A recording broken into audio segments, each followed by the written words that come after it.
Previously, as Jinwoo resurrected the Ant King as a shadow soldier, naming him Baru.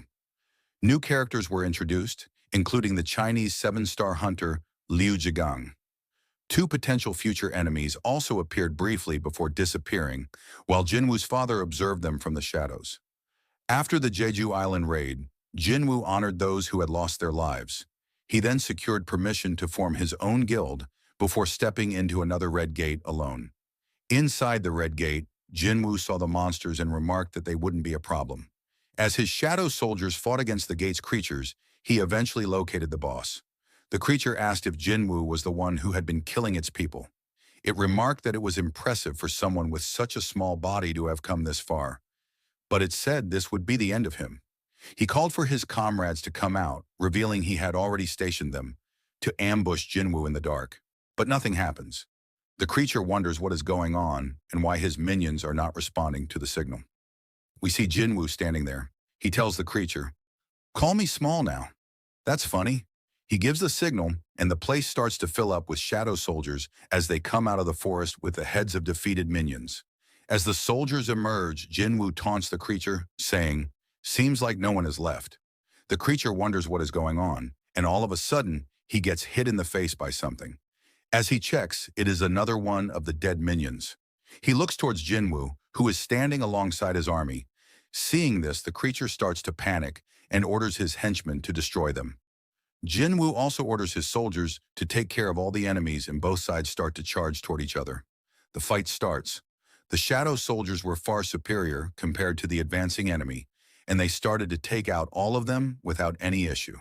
Meanwhile, Jinwoo was making his way toward the boss as Tank cleared the path for him. Seeing this, the boss gets furious and charges toward Jinwoo. But before he could do anything, Baru, along with Igris, starts to cut it down. Baru cuts off one of its arms, while Igris chops off its leg, and the creature falls to the ground. As it looks up, it sees Tusk towering over him, using his ability, inverse gravity, to pin the beast to the ground. With the boss pressed against the ground, Jinwoo slowly advances toward it. As he gets to the creature's face, he tells the thing, "Now you will answer my questions. It will be less painful for you if you do." After he interrogates the beast, he stands in front of its lifeless body, thinking, it must be the system interfering again, as he was not able to gather any important information from the boss. He opens his inventory, saying, "I'll find out sooner or later anyway, so it should be fine." He brings out a key from his inventory that he received from the cursed random box, thinking, I reached level 100 at the Jeju Island raid and met the minimum requirements to unlock the dungeon. He looked at the key and was able to see its description. It was the key to the Cardion Temple, and a timer was displayed showing how much time remained before he could enter the dungeon. Once the time ran out, the key would expire. While reading the description, he starts to get flashbacks of the dungeon from the last time he was there, thinking the system was calling him back to the place where it all started. But things were different this time, as he had grown much stronger compared to the last time he was there. He wonders if it was all planned from the beginning and if it's waiting for his return. If that's the case, then wait for me. We see an entity sitting inside the dungeon as it smirks, hearing Jinwoo say, "I'll be coming soon." The scene shifts to a dungeon where a man is panicking as a dark figure stands before him. The man asks the creature about its identity, and the figure replies, "He's not the one either. They're hiding cleverly, aren't they?" The brilliant fragments of light. Silid, the king of snowfolk and the monarch of frost, notices something behind him.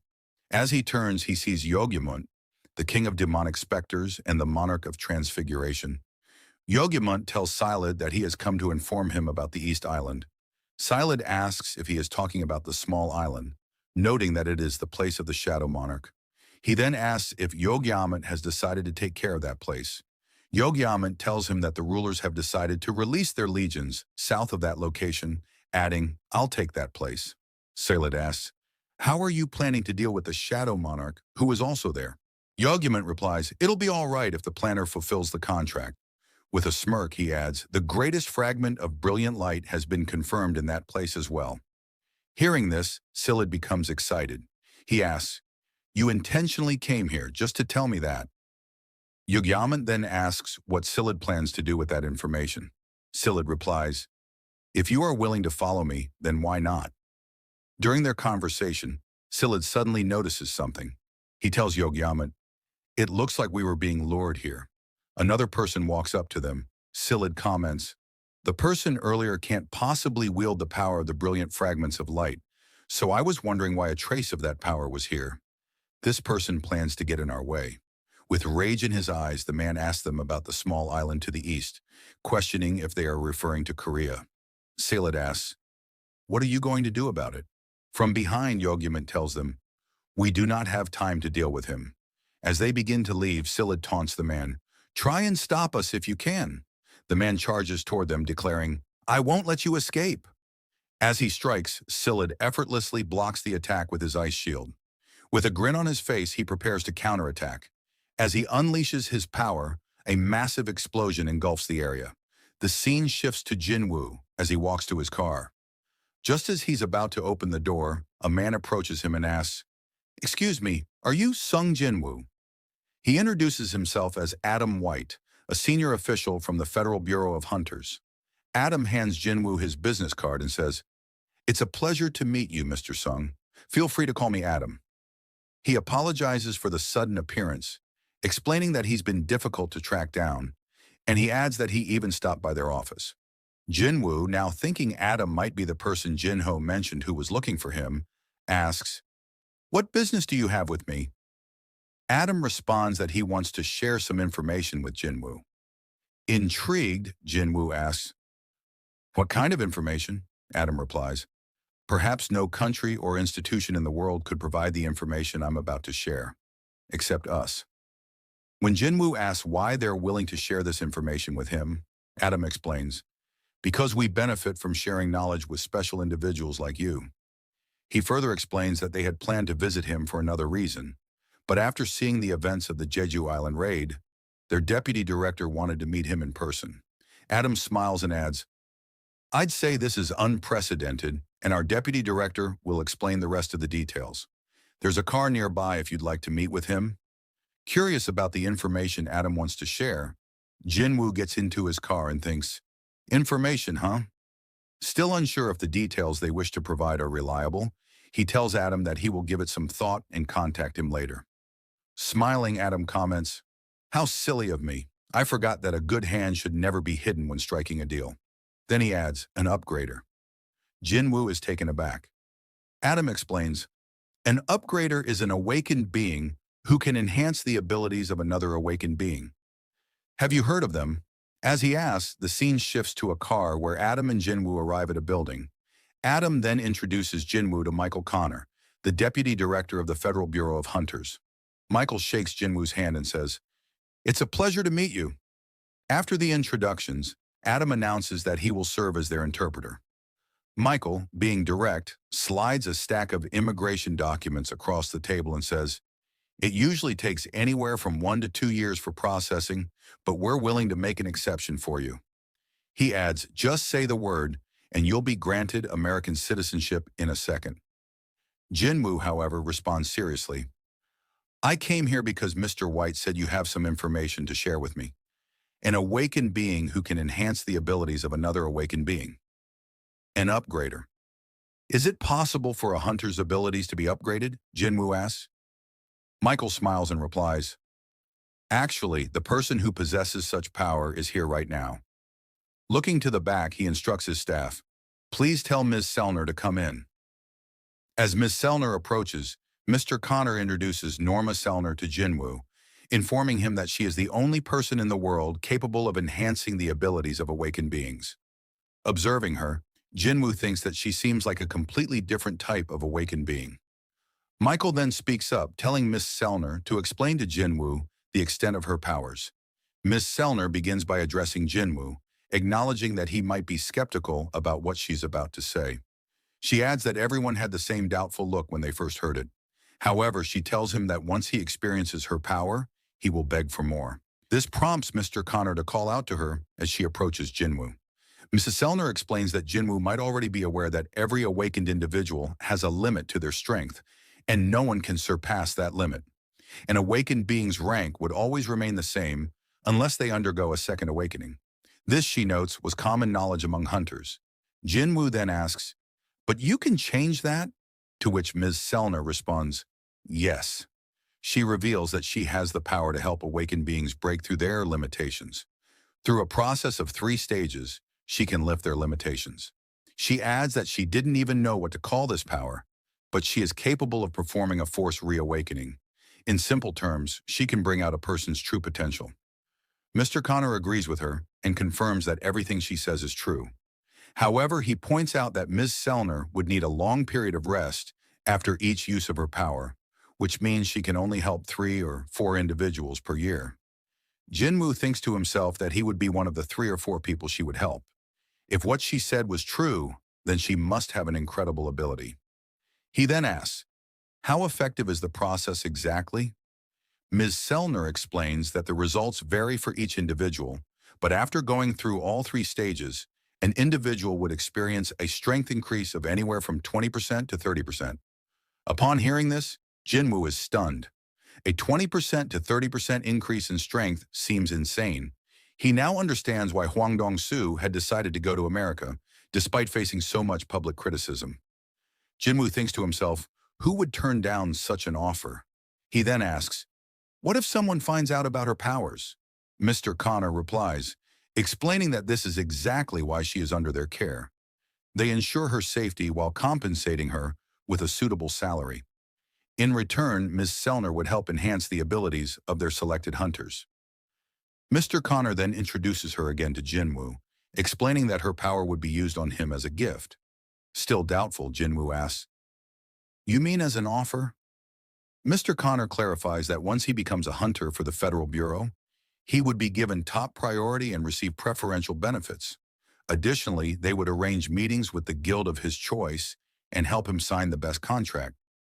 Ms. Selner slides a plate across the table and tells Jinwoo that he doesn't need to decide right away, as they are only easing him into the idea for now. Jinwoo asks, "Excuse me?" And Ms. Selner reiterates that, as they said, this is a gift. Afterward, Mr. Connor asks for permission to lift his limits. Jinwoo asks, "For nothing in return?" Mr. Connor explains that he should think of it as a complimentary service. Jinwoo, recalling Ms. Selner's words that he would beg for more once he experienced it, realizes she is confident in her results.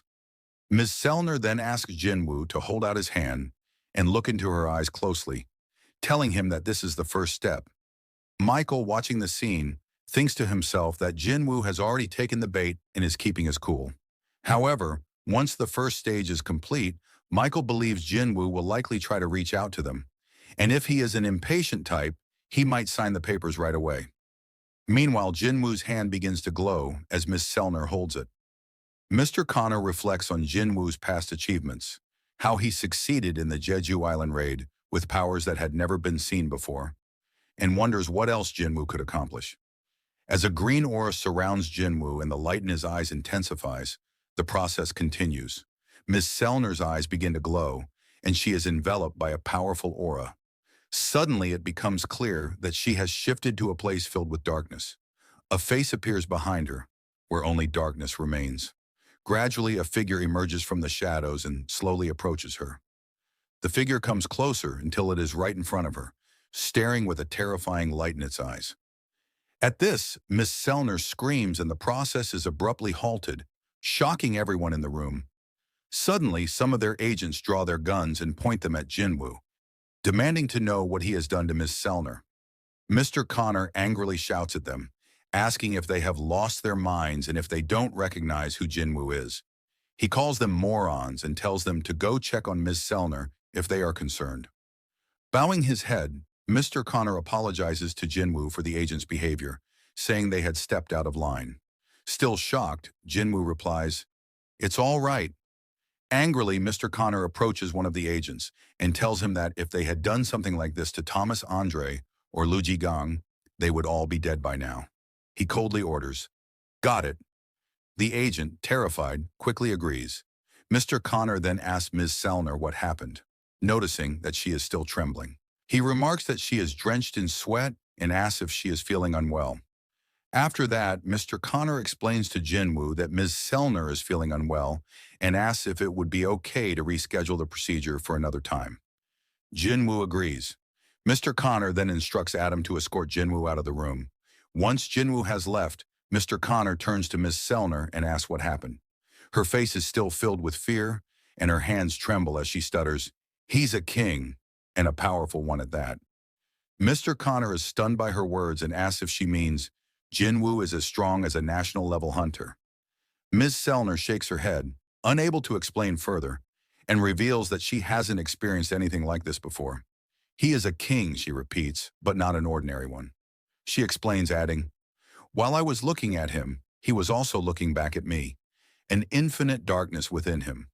Ms. Sellner says that there is no limit to his power. Fast forward, we see Jin-ho sitting in the office as he takes care of some business. He says, "These haters, sending complaints after getting sued and crying like kids, that won't work." After some time, he finishes his work and thinks he has managed to single out all the groups slandering Jinwoo. As he rests, he sees Jinwoo standing behind him, who tells him, "You sure are working hard." Jinho thinks. He comes and goes without even making a sound. Jinwoo asks if there was any trouble. Jinho tells him everything is going smoothly and asks why Jinwoo is dressed like that. Jinwoo hands him a bag full of magical cores, saying, "You said we needed money for the guild." Looking at that, Jinho tells him they don't need to worry about salaries for the employees. Jinwoo asks what he means, and Jinho reminds him they need another member for the guild. To hire someone, they need to pay them salaries. Jinwoo tells him, "Even if we need a member to just fill in the empty space in the guild, we want someone who is sincere, who can stay and work with us." Jinho, with a serious look, tells Jinwoo there is one more urgent thing they need to take care of first. They need a name for their guild. Hearing that, Jinwoo tells him, "I thought it was something really serious." Jinho tells him, "This is a very serious matter." He starts suggesting names like Sungyu Guild after Jinwoo's last name, even though Yusung sounds more natural.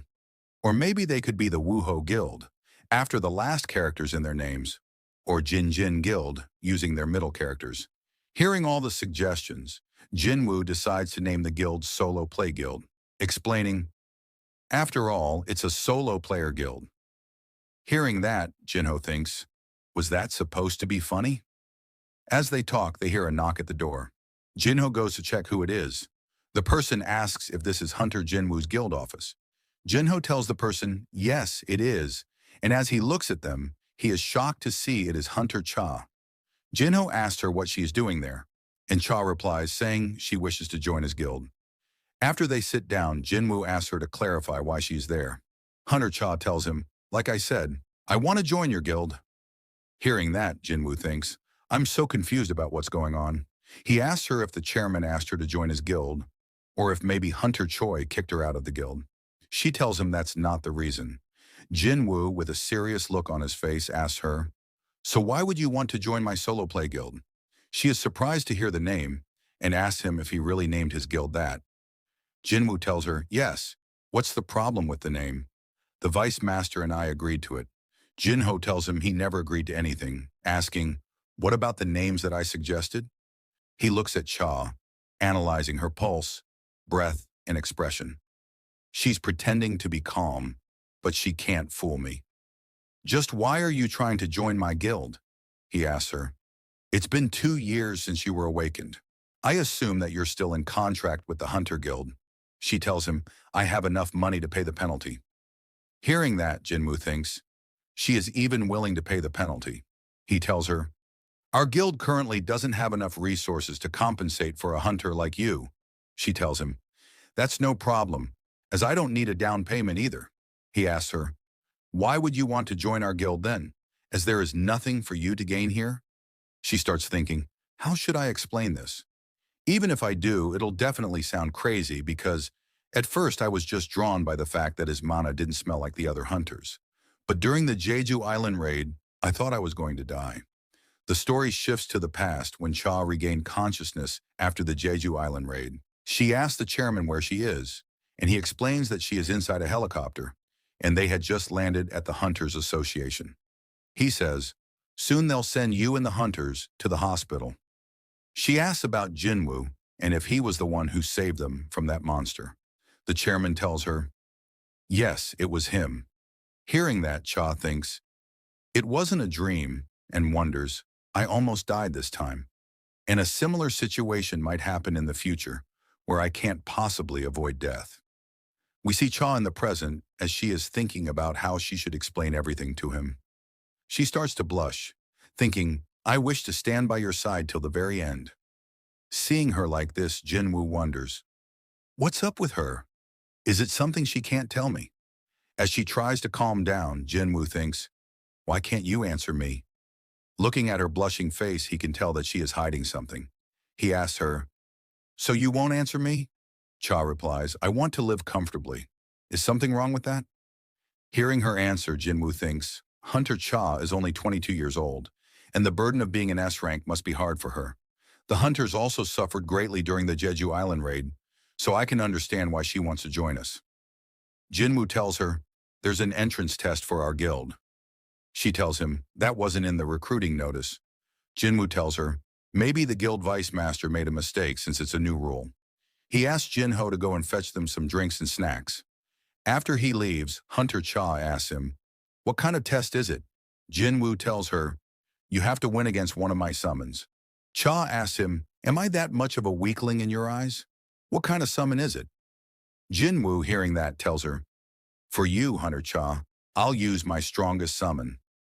They start to get up, and Cha asks him, when's the test?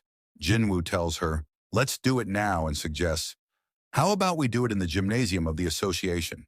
He thinks, this is a good chance for me to test if I can use the shadow exchange with two people. He tells her, you don't have to leave. We can use a shortcut. He gets close to her saying, we just have to stick together for a bit. When they are ready, Jinwoo uses shadow exchange, and they both get covered by darkness. Meanwhile, Jinho is entering the room with something to eat, and after entering, he sees a high orc standing in front of him instead of Jinwoo and Cha. They both stare at each other awkwardly as the orc takes the food from his hand and eats it in one bite. The scene shifts to the gymnasium where the two have teleported. Cha is surprised and asks Jinwoo, how did you do that? Meanwhile, Jinwoo thinks, I was right. The shadow exchange works as a gateway since I was able to move with a person in it. He tells Cha, let's get started. She tells him she left her weapon behind, and Jinwoo asks, are you talking about that pickaxe? Cha tries to explain, that's not my weapon. Jinwoo, smiling, tells her, I was just kidding. She tells Jinwoo that there might be a weapon worth borrowing in the storage. She opens the door and sees a room filled with weapons. She thinks, these weapons are reserves, so they aren't that good, but they're suitable for practice. She comes out with a sword, telling Jinwoo she is ready. Jinwoo asks, will you be all right? That's not the weapon you normally use. Cha tells him the weapon doesn't matter, as the monsters never fight on their terms anyway. Jinwoo thinks she's right. He wonders, who should I summon? An ordinary soldier would be shredded to pieces. He summons Yggdrasil, saying, among my soldiers, he is the best swordsman. She asks him, what are the conditions for winning or losing? Jinwoo explains, you either win by destroying the summon, or you lose when you decide to surrender. He thinks, I said I'd call my strongest soldier to test her, but Baru is too much for her. After they had prepared, Jinwoo gave the signal to start the test. He noticed her gathering up her mana, and a thought hits him about what she said. Weapons don't matter. He stopped them, saying, wait a moment, and asked Cha to turn back. As she did, he started to take out a weapon from his inventory. It was the Demon King's longsword. He hands it to Yggdrasil, telling him to use it, and tells them to start now. They both prepare to fight. Yggdrasil, using the sword's ability, launches a powerful wave of electricity toward Cha. But before the attack lands, she manages to dodge it. Seeing this, Jinwoo thinks, as expected, she's fast. If this were an average person, they would have died at the slightest scratch of that swing. As the fight continues, they start to exchange blows, creating a lot of noise that attracts the attention of Chairman Gogenhee, who was sitting in his office. He thought there wasn't supposed to be anyone in the gym today. He called someone, asking them to connect the CCTV footage inside the gym to his room. As he looks at the footage, he notices it is Jinwoo and Hunter Cha. He wonders when these two entered the building. He remembers Cha's expression from the time when he told her Jinwoo was the one who saved her, and with a smile thinks, I really was blind. He tells the person on the call to turn off all the CCTV cameras in the gym and write down that there was an inspection today. After that, the chairman sits calmly in his office when suddenly the ground starts to shake. After everything quiets down, he says, as expected, they're enjoying their youth. Meanwhile, Jinwoo is surprised to see something. Yggdrasil was defeated by Hunter Cha. She asks him, was the Black Knight the strongest one you have? You said you'd summon your strongest, didn't you? Please summon him now. Hearing that, Jinwoo tells her, you might get hurt, but she insisted. As she spoke, a dark aura emerged behind Jinwoo as he summoned Beru. He asked her, are you sure you'll be okay? Jinwoo thought to himself that while shadow soldiers were generally weaker than their living counterparts, Beru was an exception. He was created solely to kill hunters. If he went all out against Hunter Cha, her chances of winning would be slim. As Beru advanced, Jinwoo instructed, defeat her, but make sure she doesn't get hurt. Upon hearing this, Beru unleashed a powerful mana wave, shattering all the lights and windows in the building. Sensing his power, Cha thought, did Jinwoo actually fight against this guy? Beru fully transformed, preparing to fight. But before they could begin, Jinwoo ordered, put those claws away. Life won't be easy if you injure her during the test. Frightened by those words, Beru quickly complied and retracted his claws. Seizing the opportunity while he was distracted, Cha launched an attack. But to her shock, Beru was already behind her. This is the same move as last time, she thought, swinging her sword at him. Do you think I'm going to fall for the same trick twice? But before her sword could reach Beru, he grabbed it effortlessly. Letting go of the weapon, he said, my liege, give me one command to defeat my foe without causing her any harm, and I'll show her the difference between our strength. As Cha continued her attacks, Beru dodged them with ease. I'm not done yet, she thought, swinging her sword again, but Beru avoided it effortlessly. Seeing this, she realized, he's dodging all my attacks from this distance without even moving from his place.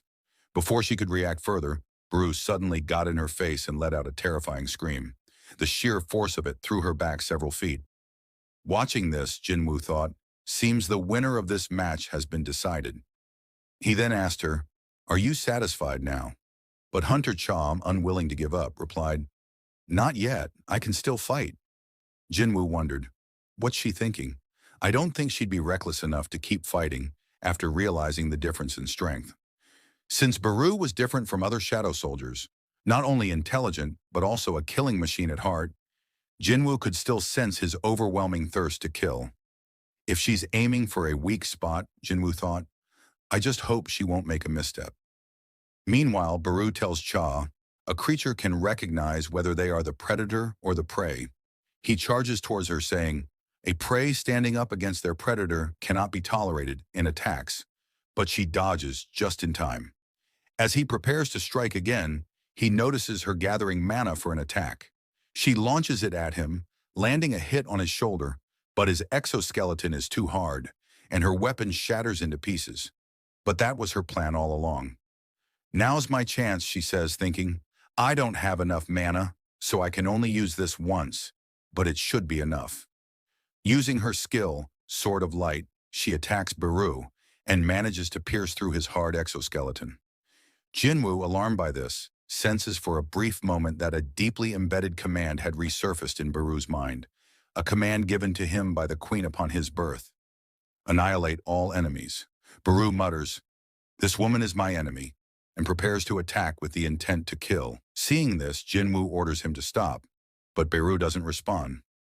Realizing this might be the end, Cha closes her eyes. An explosion occurs. When she opens them again, she sees that Jinwoo has saved her once again. Beru, snapping back to his senses, jumps back as Jinwoo helps Hunter Cha to her feet. Falling to his knees, Beru asks for Jinwoo's forgiveness. However, Jinwoo is more concerned about Hunter Cha and asks, why were you trying so hard? There's no need for you to go to these lengths to join our guild. This is just a test.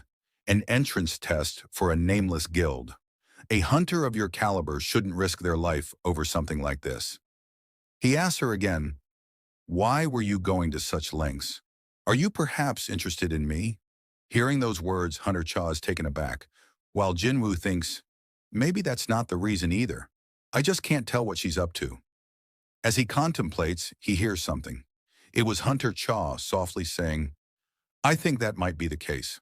The scene shifts to America, where Michael Connor and Mrs. Sellner are meeting with David Brennan, the director of the Federal Bureau of Hunters. He asks them about their meeting with Jinwoo and why they were unable to convince him to join the United States. Michael explains that based on Mrs. Sellner's observation, Hunter Jinwoo is one of the kings. The director is surprised by this and asks if they are saying that Hunter Jinwoo is as powerful as a national-level hunter. Mrs. Sellner begins to explain what she saw when she looked into his mind. All awakened hunters draw their power from a place called the other side, and the connection between the two parties is what I can sense, she says.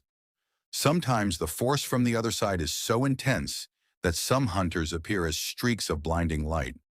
I usually refer to them as kings, but in his case I saw no such connection. She pauses before continuing. The moment I looked into his eyes, the darkness inside him stared back at me. He was the darkness itself. After hearing this, the director asks, "Are you saying Jinwoo is an evil person?" Mrs. Sellner shakes her head. "Rather, I am telling you about his source of power. Hunter Jinwoo borrows his strength from somewhere else. He does not use a connection to channel his power like the other awakened. He relies on his own strength, so the limitations of the connection don't apply to him." Michael asks if she is saying that there is no limit to Jinwoo's power and that he can grow even stronger. Mrs. Sellner nods and tells him, "Yes, that is what I'm saying." After hearing all that, David Brennan gets up and starts to leave, thanking Mrs. Sellner for the information. He asks Michael to join him as he heads to the basement. Level 24. While going down in the elevator, David Brennan tells Michael, "If we can't use Mrs. Sellner's abilities to get him, then we must find another way," and asks if he remembers the first ever S-rank gate that opened. Michael replies, "Of course I do. It was the most catastrophic dungeon break to date, which destroyed the entire West Coast." David Brennan explains, "During that incident, America recruited the world's strongest hunters by offering them a huge reward, and out of those hunters, only 5 survived the raid. Each of them was given authority equal to that of a nation, which led to the title of national-level hunters." He continues, "Kamish, the dragon also known as the inextinguishable flame, was a monster that single-handedly killed hundreds of top-rank hunters, but there was a silver lining to that tragedy." Michael asks if he was referring to that as the door opens. David Brennan tells him to see for himself. Michael is surprised to see a runestone that was found in Kamish's corpse. David Brennan tells him it's been 8 years since the Kamish raid, and there has yet to be a mage-class national-level hunter. So this runestone has been waiting in this cold basement for its rightful owner to arrive. However, Kamish will once again bestow a valuable gift upon this great nation. The story scene to Jin Woo, who is standing in the shower, looking in the mirror, unable to believe that a girl told him she is interested in him. He thinks, "I can definitely tell that since my reawakening, I've grown a few inches and gotten in better shape. But am I really that attractive? Could it be because of the buffs I gained from the skill Will to Survive that any damage to my body is restored? Is that why my skin cleared up too?" He goes to Jainoa's room and asks her, "How would you rate me?" she asks. "In terms of what?" Jin Woo responds, "In terms of my attractiveness." She asks him, "Where the heck is that confidence coming from? In my eyes, you just look like a bum." Hearing that, Jin Woo gets annoyed and says, "Thanks for your biased opinion," and she starts kicking him. He tells her, "Keep that up, and you'll end up breaking your leg. Did you forget who your big brother is?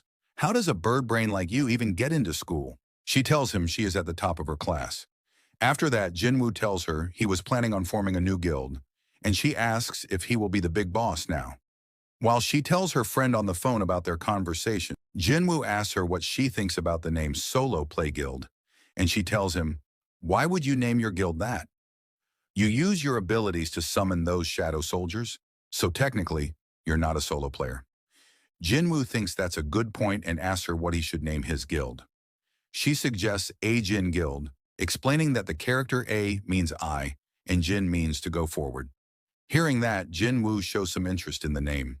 The scene shifts to Hunter Cha's house, where she is making a fuss in her room, remembering today's incident. She says, "I basically told him that I like him. He probably thinks I'm crazy, but he did save my life. so of course I'd be interested in him. Thinking, it's perfectly okay. Who am I kidding? Everything is totally not okay. As she lies there, she starts to think. Strictly speaking, I was able to survive because of Hunter Min's healing ability. As she continues to think, she suddenly recalls something. She remembers that when she was unconscious, she saw something in a vision. As she remembers, a hand grabbed her while she was drifting away. The person asked her, "Please tell him." And as she looked back, it was Hunter Min who was asking her to tell him that he must be careful. Tell Hunter Jin Woo that he must be careful of the power that lies within him. Remembering that, she springs back up, saying, "I remember now." Fast forward to the next day, we see Jung Yun-tae tells Park Jing-soo that yesterday a gate appeared in their territory, but it will be difficult to get a raid permit for it. According to the Hunters Association, the gate's rank is quite high. Park Jing-soo asks if it is an S-rank gate. Jung Yun-tae replies no, but they say it's near to being one. Hearing that, Park Jing-soo tells him that they all could end up dying in there if they are not careful. Jung Yun-tae explains if it was an S rank, giving up would have been the best option as they don't have the manpower for such a powerful gate. But they are one of the 5 major guilds in the country, so people might start talking if they fail to clean it. Adding, the guys over at the Fame Guild will jump at the opportunity if they pass on this gate. Hearing that, Park Jing-soo gets furious, saying, "Are you saying we should just spoon-feed a gate that spawned right in front of our yard?" Jung Yun-tae, scared, tells him, "I was just letting you know, that's all." As they are discussing what to do, a woman comes from the back and asks them, "Why don't we just form an alliance with another guild?" Then Park Jing-soo asks if there will be another guild that might agree to that, when it's obvious that they are only asking for help because they don't think they can clear the gate by themselves. He was telling her that he remembers Jinwoo. Youngie Rim tells him, "You know who I'm talking about." Park Jing-soo thinks creating an alliance might give them a bad name, but the public might acknowledge them more if they join forces with Hunter Jinwoo and ask what Hunter Jinwoo is up to these days. Young Yu-tai reports that he recently cleared a gate that spawned in the middle of a highway, but besides that, he's been keeping a low profile and asked Park Jing-soo if he wants him to get his contact info. But Park Jing-soo stops him by saying it wouldn't be right to handle such an important matter over the phone and tells them, "Let's go pay him a visit." The story shifts to Jinwoo, who is talking with Jinho about the name of their guild. He suggests the name A-Jin. Hearing that, Jinho agrees with him that this is the perfect name, while thinking anything is better than Solo Play Guild. After deciding on the name, Jinwoo tells him, "Now we just need to recruit one last member, and we will officially form a guild." Jinho asks him what happened with Hunter Cha. Jinwoo tells him, "I don't think it'll work out with Hunter Cha. She's not exactly who I've been looking for." Jinho, after hearing that, is shocked, thinking, she is an S-rank hunter with an excellent record of dungeon raids. On top of that, she is beautiful as well. No matter how you look at it, she's pretty much perfect. He asks Jinwoo what kind of person he is looking for anyway. He tells Jinho that someone with a hunter's license is not interested much in their guild activities, but it should be someone he can trust. Hearing that, Jinho tells him, "I think I have a couple of people in mind that can fulfill your requirements." As they are discussing, they hear a knock on the door. Jinwoo goes to answer, thinking, "Don't tell me it's Hunter Cha again." As he looks, he sees Park Young-soo along with Young Yerim and Jung Yun-tae, who introduces himself as the guild master of the Night Guild. Seeing them at their door, Jinwoo and Jinho wonder why they came to their guild office. After the introductions, they sit down, and Park Young-soo starts to explain the situation to Jinwoo. He shows him a video of the gate that recently appeared in Korea. He tells Jinwoo that this gate is huge in size and was giving out a massive amount of magic energy. Jinwoo asks if it was an S-rank gate. Park Young-soo tells him no, but it is close to being an S-rank, adding, "This is the largest gate to ever appear in Busan." Hearing the location of the gate, Jinwoo started to wonder if he should meet with Miss Jae-hee like the old times and have her treat him to sashimi. Meanwhile, Park Young-soo was telling him the reason for his visit was because the association doesn't want to issue the raid permit to their guild, as their guild lacks an S-rank hunter, and asked Jinwoo to join them in this raid so they can acquire this gate. Jung Yun-tae, in the back, was thinking if she should ask for Jinwoo's autograph. Park Young-soo proposes the deal to Jinwoo, saying usually when an S-rank hunter participates in a raid, he takes 10% of the share, but he is willing to give him 20% of the profits for this dungeon.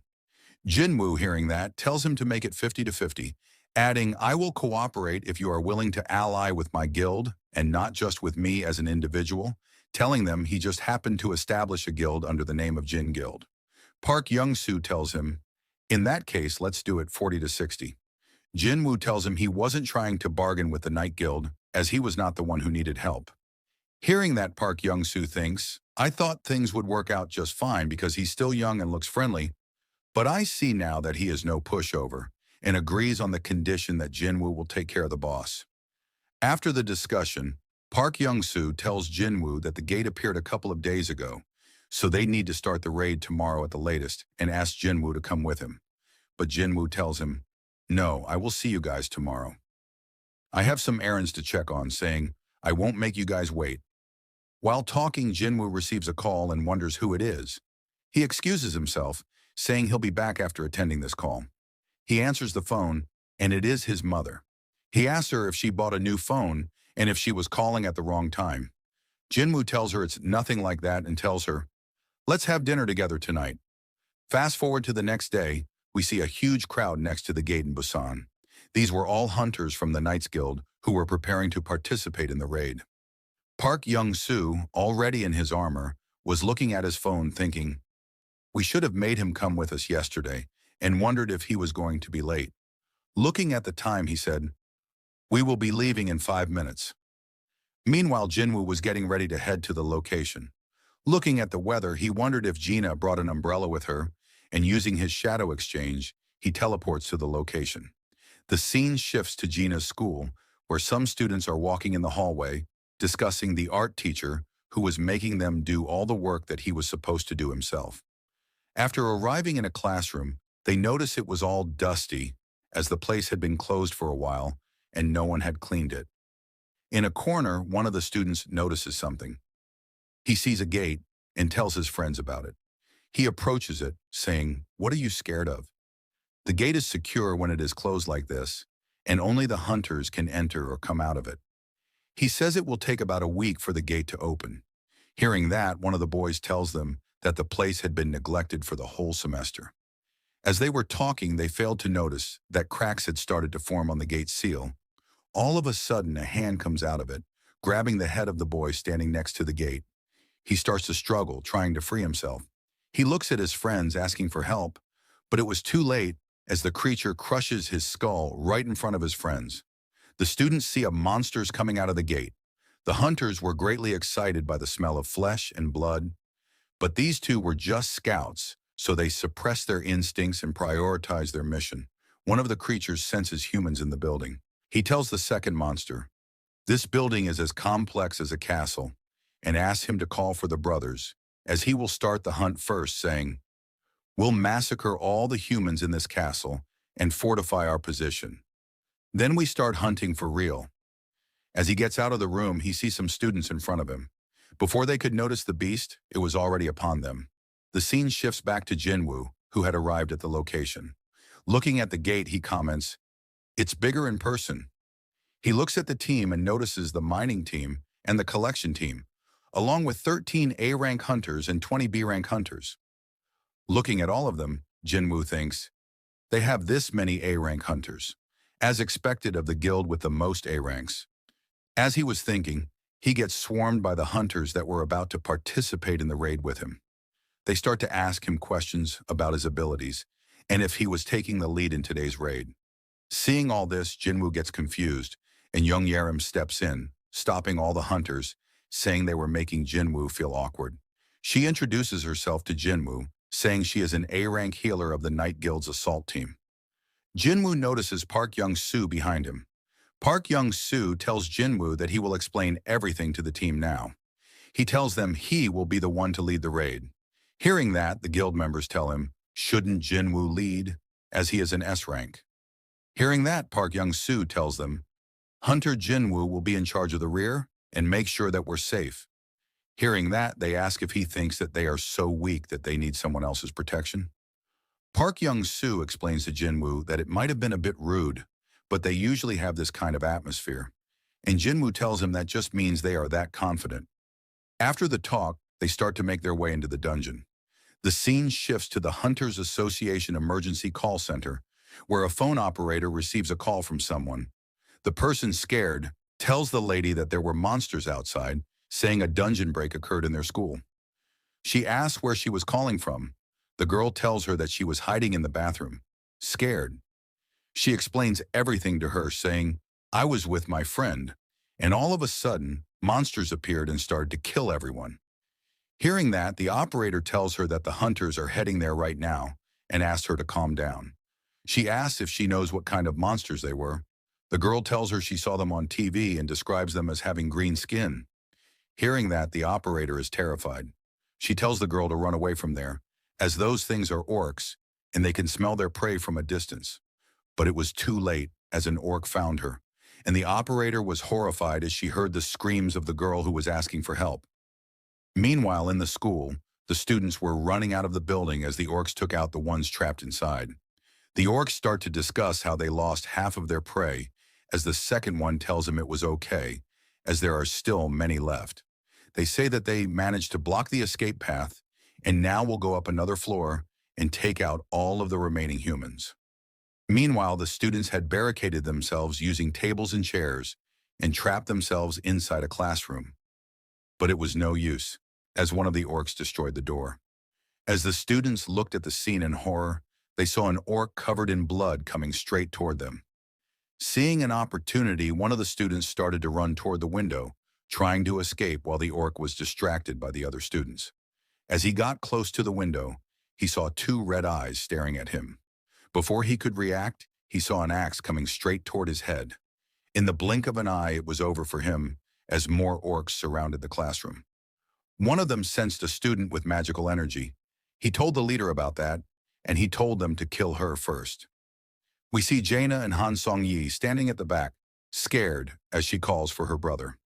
Han Song-yi, seeing no way out, tells Jaina, "Even though I'm an E rank, I am an awakened," and prepares to fight while Jaina is trying to stop her. As the orcs approach them, one of them asks if that is the human he was talking about. The second orc tells him, "No, I sense something much more powerful right next to her." It swings its axe toward Jaina, saying, "The smell is coming from that girl. She must die." Both girls close their eyes, but as Jaina opens her eyes, she sees a high orc standing in front of her who managed to stop the attack. Looking at it, she understands it was her brother who had placed these soldiers around her for her protection. With one swing of a punch, the high orc managed to launch the orc into the air, and it went flying through the ceiling, shocking the rest of the monsters in the room as three huge orcs surrounded Jaina. The scene shifts back to Jinwoo and the Knights Guild, who had entered the dungeon. Park Young-soo shouts and tells everyone, "It's an ogre," and they all see a towering giant, a two-headed ogre, standing in front of them. As the creature swings its weapon at the hunters, Park Young-soo, using his ability, creates a shield in front of him. With full force, the monster strikes at the shield, but it was no use as the barrier was strong enough to block the strike. He orders Yoon Tae, who starts to run toward the monster's face. Running on its axe, he manages to blind the beast and tells the rest of the hunters to deal as much damage as they want now. Hearing that, all of the hunters start to charge toward the beast. They begin chopping it to pieces, and using their magic, the mages burn the thing to a crisp. After they manage to take out the creature, Park Young-soo tells the team to regroup for a moment. He tells Jinwoo that things don't look good. "I knew this would not be easy, but I didn't expect us to fight a twin-headed ogre from the start." He asks Jinwoo if he knows the second name for these twin-headed ogres, and Jinwoo tells him they are called gravekeepers. Park Young-soo tells him that's right, which means there would be an army of undead awaiting them. He hears Jung Yoon Tae telling him that he jinxed it and asks if they should attack them. But they notice that the undead are not approaching them. They are just standing there staring at them. The hunters start to discuss that something seems off about them as they back away. Usually they charge on sight. Hearing them talk, Jinwoo thinks, "I had high expectations since this was a high-tier A-rank dungeon," and all of a sudden he senses something. He tells Park Young-soo that he is leaving as an urgent matter has come up. Hearing that, Park Young-soo tries to stop him, saying, "Without you, we might get ourselves into danger." Jinwoo tells him, "In that case, I'll call over someone just as reliable as me. He'll take care of you and your hunters from here on out." Seeing the creature, all of the hunters are shocked as they recognize it as the ant from the Jeju Island raid. Jinwoo tells them, in that case, there is no need for introductions, saying he would take his place in this raid. He orders Beru to protect the humans and do as he pleases with the rest of the monsters. Hearing that, Beru lets out a loud noise as he prepares to fight. Meanwhile, the hunters watch as Beru massacres all the monsters present in the area. After they are done with the monsters, Jinwoo tells the hunters that these monsters here will help them. 20 are more than enough for this dungeon. He starts to leave, but they stop him, asking if he is really going to leave after setting all of the shadows loose. Jinwoo, annoyed, looks at them with anger, saying, "I'll dismiss them before I go if you'd like, but I don't think that would help you out." Seeing him like this, both of them get scared. After that, Jinwoo looks at the cooldown time on the shadow exchange. It still has 1 hour and 42 minutes left, so he starts to run toward the exit. Seeing him go, Park Young-soo is in disbelief that he left. While running, Jinwoo thinks, "I keep getting signals from the shadow soldiers I left with Jaina. I have a bad feeling about this." He sees a bunch of undead blocking the path. Seeing that, he gets furious and says, "Out of my way." Hearing that, all the undead clear a path for him while kneeling down. Seeing this, Jinwoo wonders, "What's going on? Are they kneeling before me because I'm a high-class necromancer with the ability to command the undead?" But he ignores that and jumps over them, calling Kaisel and starting to fly out of the gate. Seeing him, everyone gets excited as they recognize the wyvern as Jinwoo's summon. While Jinwoo asks Kaisel to take him to his sister as fast as he can and uses his skill to increase the stats of Kaisel by 50% so it can fly faster. The scene shifts to the school, where the shadow orcs were eliminating the monsters. They cleared the room, saving the remaining students in the process. The students couldn't believe that these monsters had actually saved them. Jaina approached one of the orcs, asking if her older brother was there. She began calling out for Jinwoo, but the shadow orc stopped her, pointing toward the door as the sound of approaching footsteps echoed through the room. Meanwhile, in another location, an orc sat on a throne, while one of his subordinates reported to him, "The final restrictions have been lifted, and we can now enter the human world." The monster declared, "I am the chief of the Red Blade tribe, and nothing can stop me now." His subordinate informed him that high orc warriors were assisting the humans. The chief, irritated, asked, "How many?" The subordinate replied, "3." Hearing this, the chief became enraged and scoffed. "To think that the great orc warriors cannot handle 3 high orcs? How pathetic." Picking up his weapon, he commanded, "Lead the way. It's time for slaughter." Meanwhile, back in the dungeon, the hunters grew anxious, seeing the insect monsters swarming around them. They pleaded with Park Jung-soo. They feared that if the monsters considered them enemies, they wouldn't stand a chance. Park Jung-soo, however, insisted they couldn't just leave. "If we back out now, there will be no way to deal with the reporters outside. We can't stop just because we're afraid of some summons." Just then, Beru suddenly approached him. Seeing Beru up close, Park Jung-soo was terrified but kept his composure. He said, "Let's go." In an instant, Beru vanished and reappeared in front of him, startling him so much that he fell to the ground. Without a word, Beru tossed something toward him before turning to leave. The rest of the hunters rushed to check on Park Jung-soo, asking if he was all right and whether they should follow the monsters. Instead, he told them, "First, let's take a look at this." As they examined what Beru had brought, they realized it was the head of the Death Knight. Staring at it in shock, Park Jung-soo muttered, "It killed the highest-ranked monster in an instant. To think they're this strong." He asked if anyone still wanted to quit, but when he looked up, he was the only one still sitting. The rest of the hunters had already started following Beru and the other monsters. Back at the school, the Shadow High Orcs were trying to protect Gina from the attacking orcs, but the chief was too powerful for them. He declared, "Orc tattoos are a symbol of victory. They are proof of how many enemies I've slain." He then attacked, taunting, "Keep me entertained, High Orc warriors." However, one of the Shadow High Orcs blocked his strike, impressing the chief.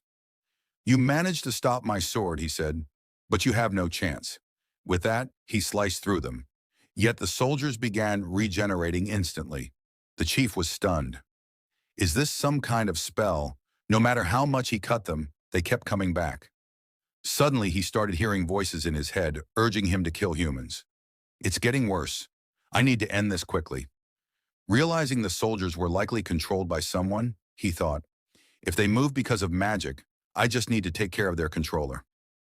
His eyes then locked onto Jaina, hiding behind the high orcs. He ordered his minions to seize her, instructing them to keep attacking while the high orcs were momentarily powerless during regeneration. Slowly, they overwhelmed all three shadow soldiers. Panic spread among the students as the chief grabbed Jaina by the mouth, lifting her into the air. "As I suspected, it's you. I can sense the magic power." Jaina trembled in fear. But just as the chief prepared to finish her, something outside the window caught his attention. He let go of her, his expression twisting into shock.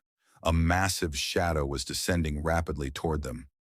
Feeling its power, the chief was overwhelmed. Something is coming, something terrifying. He warned his minions to brace for impact, just as Jinwoo crashed into the building, sending the chief flying. Jinwoo gently patted Jaina's head. "You're safe now." Meanwhile, the chief struggled to his feet, staring at Jinwoo and Kaisel in fear. "I am Garak Daru, chieftain of the Red Blade." But Jinwoo cut him off. "Shut up and wait." Instead, he turned to Jaina, who was still trembling and crying. Hugging her tightly, he whispered, "I'm sorry for being late." Checking on the others, he turned to Han Songyi. "Are you okay?" She shook her head. Noticing the red mark on Jaina's face, Jinwoo's eyes burned with fury. Without hesitation, he summoned Igris. "Protect Jaina." Then, glaring at the remaining orcs, he commanded his shadow soldiers, "Take the students and head downstairs." As one orc attempted to flee, Jinwoo growled, "I said don't move." Once the students had evacuated, the orc leader confronted him. "So those immortal high orcs were your soldiers. Who are you, and how do you speak our language?" Jinwoo, however, was in no mood for conversation. Seeing his rage, the orc warned his minions, "He won't answer." "Attack!" The orcs charged. The first swung his axe, but Jinwoo caught his hand mid-swing, crushing his fingers before slamming him to the ground. Then, without hesitation, he stomped on the orc's head, ending him instantly. Seeing this, two more orcs lunged. Using Dominator's touch, Jinwoo stopped them in midair and clenched his fist, turning them both into mush. Now furious, the remaining orcs swarmed him, but Jinwoo tore through them mercilessly, pushing forward until only one orc remained.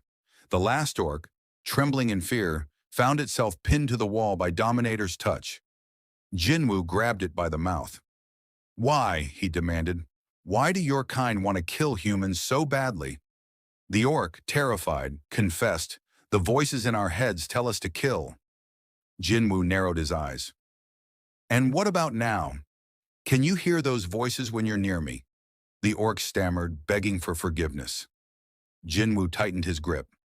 "Answer me. Do you hear them now?" When the creature failed to respond, Jinwoo summoned his dagger. "As I thought, I'm not even human in your eyes, am I? But it doesn't matter. I'll forgive you." His eyes gleamed darkly as he raised his blade. "Just don't expect the process to be painless." Back in the dungeon, young Cha Hyen was pulling on something, saying, "Don't you know how expensive that is?" She was trying to stop one of the shadow ants from eating a monster. She told it that vampires were very valuable, and not to eat them, but the ant scratched her shoulder and continued devouring the monster. Seeing this, Baru approached her and started healing her injuries. She thanked him while thinking, "How can a summoned creature cast better healing magic than me?" As they entered the boss room, they saw a monster hovering in the air, surrounded by several minions. The hunters recognized them as the Arch-Lich and 10 Death Knights. Park Jong-soo recalled the incident in China, where a famous guild called Gold Dragon was annihilated by an Arch-Lich, which led to a dungeon break. He thought it was impossible for any normal A-rank hunter to defeat such a monster. As he was deep in thought, one of the hunters alerted the group that more undead were approaching from the rear. Park Jong-soo quickly ordered Cha Hai in to block the entrance with her magic. She created a barrier at the entrance, preventing the undead from entering. I can hold this for only 5 minutes, she informed them. As Park Jong-soo considered their next move, he noticed Baru advancing toward the Archlich. The boss immediately recognized him as a shadow soldier of the monarch and demanded to know why the monarch's personal army was attacking them. Baru chuckled and said, "We were chosen by the monarch, and you weren't." The Archlich refused to believe it. "That cannot be. I will personally report this to the monarch." Baru simply laughed. "You talk too much for someone about to die," he said, leaping forward and grabbing the glowing essence from the Lich's chest. The monster screamed in agony as Baru crushed the orb in his hand. With the boss defeated, all the undead soldiers within the dungeon began to collapse and disappear. The hunters stood in shock, unable to believe that Baru had killed an Archlich in a single move. After the battle, Baru let out a triumphant roar. Watching him, Park Jong-soo thought, "I knew he was strong, but this strong." He then reflected on Sung Jinwoo's power. He figured that Jinwoo likely couldn't command all his summons at once, as doing so would rapidly drain his mana. However, based on their overwhelming strength, even if Jinwoo only summoned half of his army, he could still wield a force more powerful than a major guild. Back at the school, the Hunter Association had arrived to control the situation. Jinwoo was sitting with Chairman Go Gun-hee in his car. The chairman informed him that the 213 students who had quickly escaped were all safe, while only 10 others were rescued from the building. However, all the remaining students were gone. He then handed Jinwoo his phone, displaying a graph that showed the number of gates appearing in that area over the last 6 months.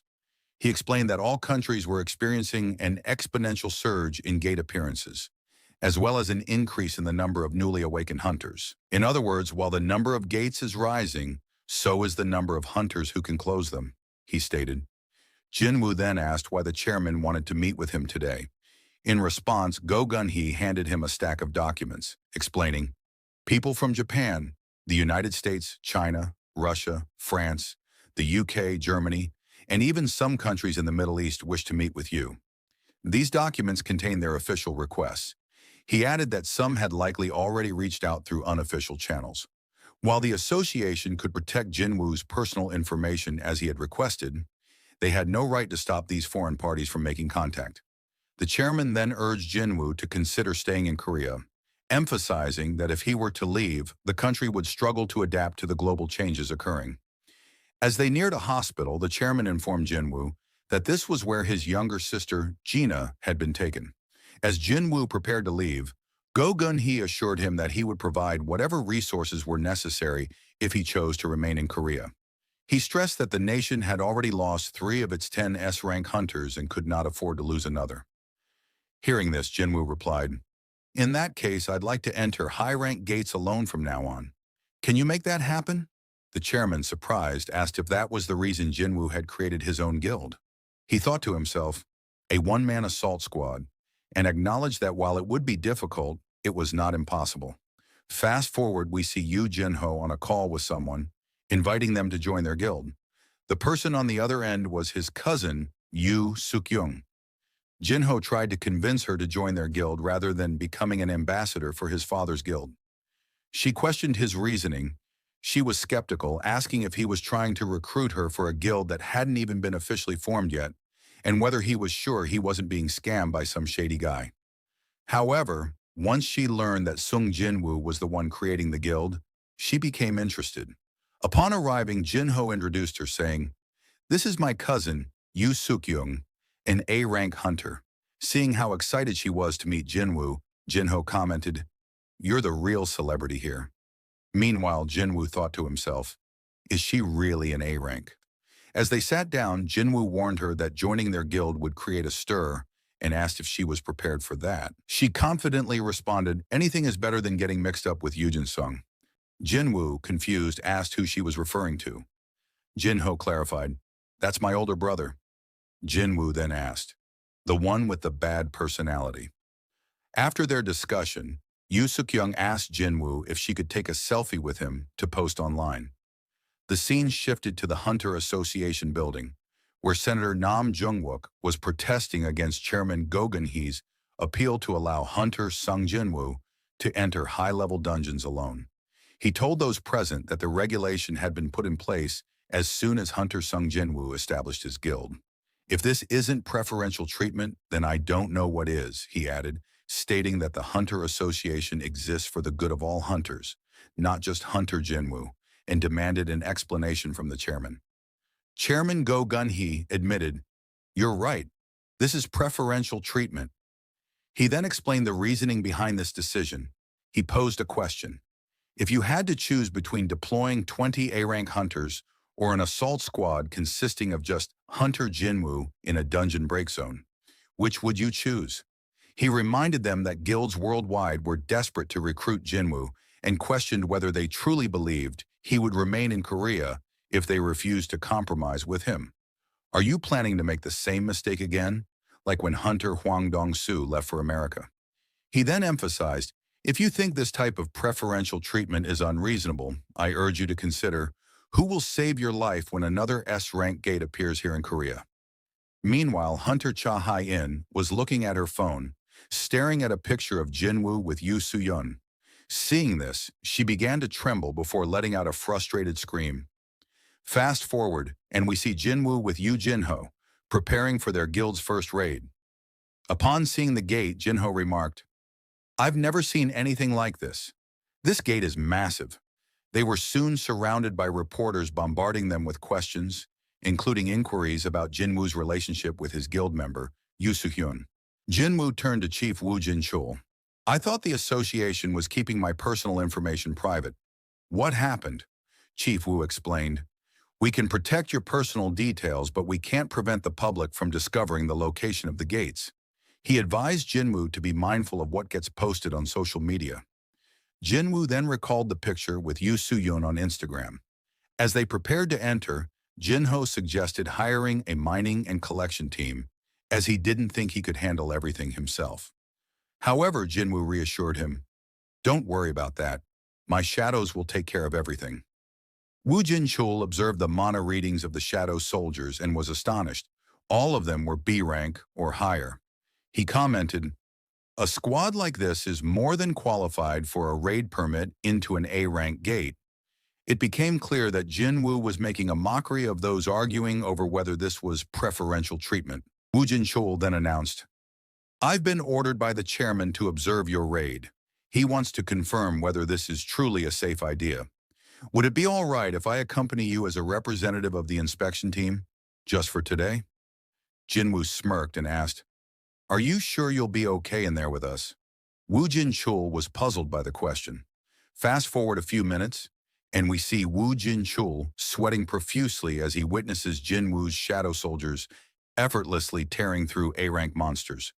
This is an A-rank monster. A Naga, he thought. Even elite hunters with exceptional combat and magic abilities would struggle against these creatures. Yet Jinwoo's army overwhelmed them with ease, their regenerative abilities making them nearly unstoppable. His gaze locked onto Igris.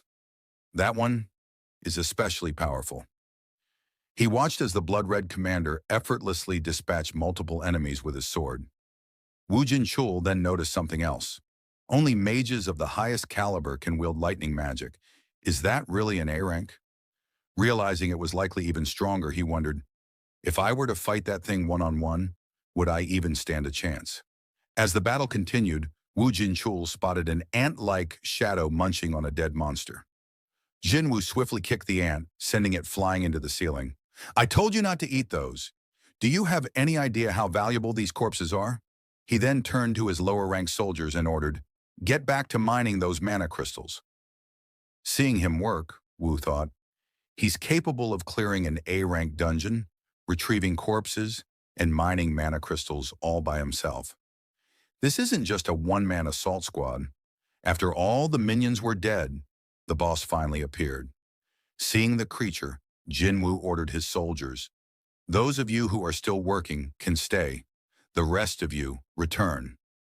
Woo asked him, "Why did you have the other soldiers leave? Your summons would have been strong enough to take down the boss themselves." Summoning his daggers, Jinwoo replied, "Relying too much on my shadows makes me lose my touch." He then started running up the monster's body with incredible speed. Before the monster had any chance to defend itself, Jinwoo sliced its face in two with just one swing of his weapon and leaped into the air. Seeing this, Wu was left speechless. In all his years as a hunter, he had never seen anything like it. After the boss was defeated, Jinwoo saw that he had gained a level and that his abilities had been upgraded, including Shadow Exchange. Its cooldown had decreased by 1 hour. Seeing this, Jinwoo thought, the cooldown goes down by an hour for every level I gain. If I keep leveling up this skill, I'll be able to go wherever I want without worrying about my mom and sister's safety. Meanwhile, Wu was staring at the boss's corpse, thinking, Naga's scales are tough enough to be used as shields or armor, but he sliced through them with just 2 daggers.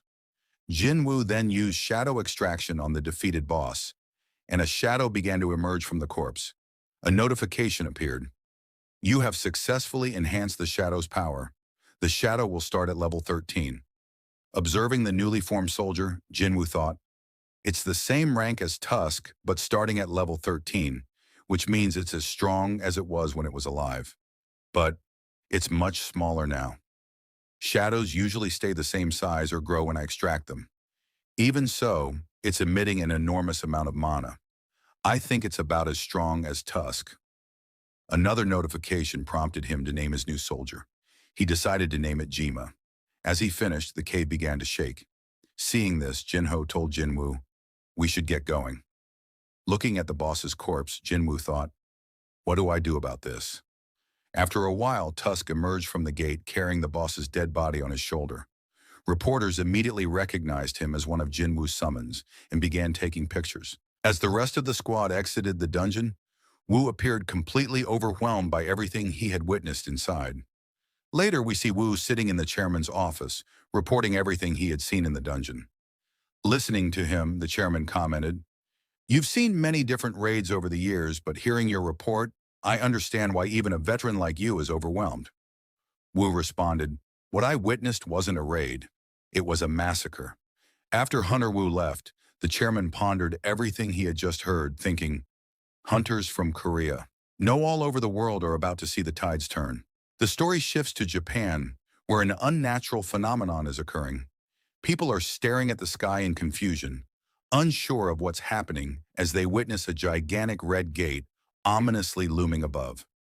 Elsewhere, people are discussing the sudden appearance of the red gate and the alarming rise in high-level gates throughout the country. They mention that, due to the current crisis in Japan, all major guilds have been summoned for an emergency meeting to determine their next move. After losing 7 of their S-rank hunters, including Goto Ryuji, during the Jeju Island raid, they no longer have the manpower to respond effectively. As the conversation continues, the remaining S-rank members of the Draw Sword Guild are seen walking toward the conference room. Observing them, some individuals comment on how President Matsumoto of the Japanese Hunters Association is reaching his limit after the loss of Goto Ryuji. They note that since the association once held a monopoly on S-rank hunters, it's satisfying to see them struggle. They speculate that, with the few powerful hunters they have left, the guild might soon lose its position as the top guild in Japan. Sugimoto overhears their remarks, stops, and glares at them with a death stare, causing the men to back off in fear. After they leave, Minoru remarks to Sugimoto that those people weren't nearly as bold before, but now that Mr. Goto is gone, they're starting to act up again. Kane adds that there's a rumor circulating. The Black Tiger Guild and the Snow Cloud Guild are planning to merge, and the combined number of S-rank hunters in those 2 guilds would be 4, the same as theirs. Unfazed, Sugimoto replies that there's no need to worry. Despite having S-rank hunters, those guilds are still weak and lacking in real strength. Inside a government meeting room, a man angrily yells at the officials, demanding answers as to why the Hunters Association hasn't responded to the S-rank gate that appeared in the middle of Tokyo. He asks if they still haven't come up with a plan and expresses fear about the consequences of a dungeon break. Matsumoto Shigeo, chairman of the Japanese Hunters Association, explains that their current S-rank hunters aren't capable of handling an S-rank gate, not unless they enlist the help of national-level hunters. Another official counters, saying that asking such obvious questions is pointless. Everyone saw the terrifying power of the monsters from an S-rank gate during the Jeju Island raid, where they lost most of their top-ranked hunters, including one who was said to be on the verge of becoming a national-level hunter. He warns that attempting to clear another S-rank dungeon without national-level support could lead to similar losses. Someone suggests contacting Thomas Andre, the American national-level hunter, but it's revealed that Japan lacks the funding to hire someone of his caliber. Furthermore, due to the global increase in gates, every country is recruiting mercenary hunters for their own needs, leaving Japan with no external options. As the room grows tense, Sugimoto speaks up and mentions someone who might be willing to help for the right price. A mysterious figure known as the barrier expert Yuri Orlov. The scene shifts to Jinwoo sitting in his car. Inside, he thinks to himself, I can't believe I'm level 101 now. At level 100, he received the key to the Kartanon Temple, and at level 101, all of his job-specific skills leveled up. I can't wait to see what happens at level 102, he thinks as he gets out of the car. He notices someone in the parking lot. It's Hunter Cha Hae-in. Upon seeing Jinwoo, she quickly turns and starts walking away. In a blink, Jinwoo appears right next to her and asks, Why did you start running when you saw me? If you were going to run, why come to my office in the first place? Flustered, Hunter Cha stumbles over her words and points toward a spot in the lot, saying her car is still parked there. Jinwoo realizes she wasn't able to take it last time because they used Shadow Exchange to teleport to the gymnasium. Hunter Cha then asks if he has time to talk. Jinwoo asks what she wants to discuss. In her mind, she recalls the photo she saw of him with Lee Joo-hee and wonders why he chose Joo-hee over her, even though she herself is an S-rank hunter. She wants to know if they're dating, but instead of voicing her feelings, she suppresses them and says, Hunter Min Byung-gu asked me to give you a message. It's about his power. That catches Jinwoo's attention, as he's been looking for answers about that as well. He stops and says, Let's continue this conversation somewhere private. They arrive at the office and Cha asks why it's so empty. Jinwoo tells her that the Vice Guild Master, Yu Jinho, stayed behind at the dungeon site. Hearing this, Cha blushes, realizing she's alone with Jinwoo. Jinwoo asks how Min Byung-gu was able to leave a message with her. She begins to explain a vision she had while unconscious on Jeju Island. She tells him she was drifting in darkness when a hand reached out and pulled her up. It was Min Byung-gu. He told her that his power was overwhelming and terrifying, something Jinwoo needed to understand. He tried to tell her about Jinwoo's true army, but disappeared before he could say more. We later see Jinwoo sitting inside a dungeon, thinking deeply about what Cha told him. True or not, he thinks, I need to discover the source of my power. That's more important than just getting stronger. Sitting next to him is Jinho, who asks, Your summons can move on their own, so why do we have to go with them? Why not let them handle it while we relax? Jinwoo explains he can't always trust those idiots when he's not watching them. Jinho then asks about Jinwoo's sister. Jinwoo says she's doing well after the dungeon break at her school, but doctors recommended she rest, so he stationed his most trustworthy shadows by her side for protection. He decides to check up on her using shadow vision, a skill that lets him see through the eyes of his summons. Viewing through Baru's perspective, he sees Baru lounging and watching TV while Jinna is asleep on the couch. Jinwoo sighs and thinks, I should have known, and wonders, is that really the kind of show Baru likes? Jinwoo decides to check up on the rest of his shadows using shadow vision. First, he sees his mother shopping for groceries. Then he sees Hunter Baek Yoonho and Hunter Choi Jong-in bickering as usual. After that, he shifts his focus to Hunter Cha, only to see her in the shower. Startled, he immediately stops using the ability. Yu Jinho, sitting nearby, asks, Did you fall asleep? But Jinwoo is deep in thought, slightly embarrassed. I better apologize to her, he thinks. Maybe I should buy her lunch sometime. Meanwhile, Jinho tells him about a new issue. An S-rank gate has appeared in Shinjuku, Japan, and there are less than 3 days left before a dungeon break. The Japanese government is urgently summoning hunters from all over. Jinho asks if they contacted Jinwoo. Jinwoo replies that they did, but there's something more pressing he's considering right now. As they talk, the dungeon they're in begins to rumble, prompting them to prepare to leave. Scene shift to Japan as we see Yuri Orlov, a national-level hunter from Russia, introducing himself to Sugimoto, a Japanese official. He boasts, "I am the greatest support-type hunter in the world." He continues mockingly, "I read the report from the Short Sword Guild. It was a good decision to evacuate the civilians. But is it true that Japan could only spare 6 S-rank hunters for this operation?" Sugimoto confirms. Due to the appearance of multiple A-rank gates across the country, each guild was forced to leave at least one S-rank hunter behind to protect their own territories. Even their guild is leaving one behind, while 3 others join the Shinjuku mission. Hearing this, Orlov scoffs. "Pathetic. How can you protect your country like this?" He then adds, "I'll hold back the gate for you, as long as you want. My fee, $3.6 billion a year, $10 million a day." Shocked, Sugimoto asks, "You're seriously charging that much?" Yuri smirks and replies, "Compared to Thomas Andre, who's asking for 36 trillion, I'm a bargain." Minoru, one of the Japanese hunters, turns to Kanzaki and asks what the drunk is saying. Kanzaki, who knows Russian, answers, "I'm not entirely sure, but I can tell it's nothing good." Yuri then says bluntly, "Are you trying to save your country or save your money?" He insults the other Japanese hunters standing nearby, prompting Minoru to step forward asking, "Did he just insult us?" Kanzaki replies, "I didn't understand the words, but the meaning was clear enough." Suddenly, they find themselves trapped inside a magical barrier, unable to move. Yuri calmly says, "You won't be able to take a single step without my permission." Minoru struggles and wonders how an S-rank hunter like him could be restrained so easily. With a smug grin, Yuri turns back to Sugimoto, saying, "I'll stop your S-rank gate. I'll even let them go, free of charge. How about that?"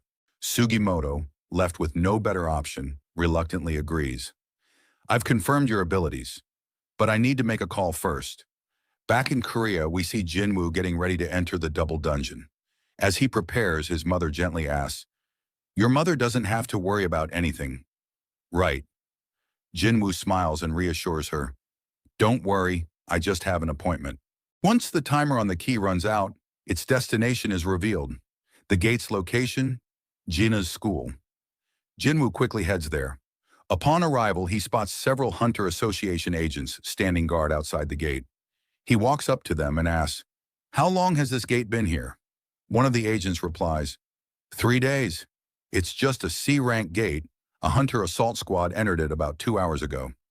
Jinwoo immediately tells them, "You need to call them back. They're in danger. If they stay inside, they'll die." Without wasting time, he begins to enter the gate. "I'll return with the assault squad." Meanwhile, the assault squad has already made their way through the dungeon. They come to a halt in front of the boss room, but the door is locked. They try everything, including magic, but nothing works. As they're discussing what to do next, a voice calls out from behind them, "It's a trap." Startled, the squad turns around to find Jinwoo standing there. Suspicious, they ask, "Who are you? What are you doing in this dungeon?" Jinwoo calmly answers, "I'm a survivor of a double dungeon." One of the hunters suddenly recognizes him. "Wait, are you the new S-rank hunter of Korea?" Jinwoo nods and tells them, "This place is extremely dangerous. You all need to leave. I'll handle things from here." He approaches the door and sees a system notification. "The gate to the Kartanon temple is currently locked. Please insert the key." Jinwoo takes out the temple key, thinking to himself, "This is different from the last time." As the door opens, the other hunters stare in disbelief. "How did he open it? It wouldn't even budge for us." One of them steps forward and says, "This dungeon was purchased by the Dragon Guild. It's their property. You have no right to order us around." The others echo similar thoughts. Jinwoo replies firmly, "I won't stop you. Anyone who wishes to enter the gate, please feel free to enter." One of the hunters steps forward and enters the room. Instantly, Jinwoo receives a system alert. An individual without the temple key has entered. Access denied. Suddenly, a stone statue comes to life and swings its massive sword toward the intruder. Just in time, Jinwoo grabs the hunter from behind and pulls him out of the room, saving his life. He looks at them all and says, "Every monster in this dungeon is like that. Are you still willing to enter? Turning back toward the gate, Jinwoo instructs the squad. Contact the Hunter Association immediately. Tell them a double dungeon has appeared. With that, he enters the boss room alone. The door slams shut behind him, sealing him in. As he steps inside, the room begins to light up. Dozens of stone statues stand silently around him, casting long shadows. Among them, a winged statue holds a stone slab with inscriptions. At the center of the room, an entity sits motionless, surrounded by the statues. Jinwoo steps forward and speaks to himself.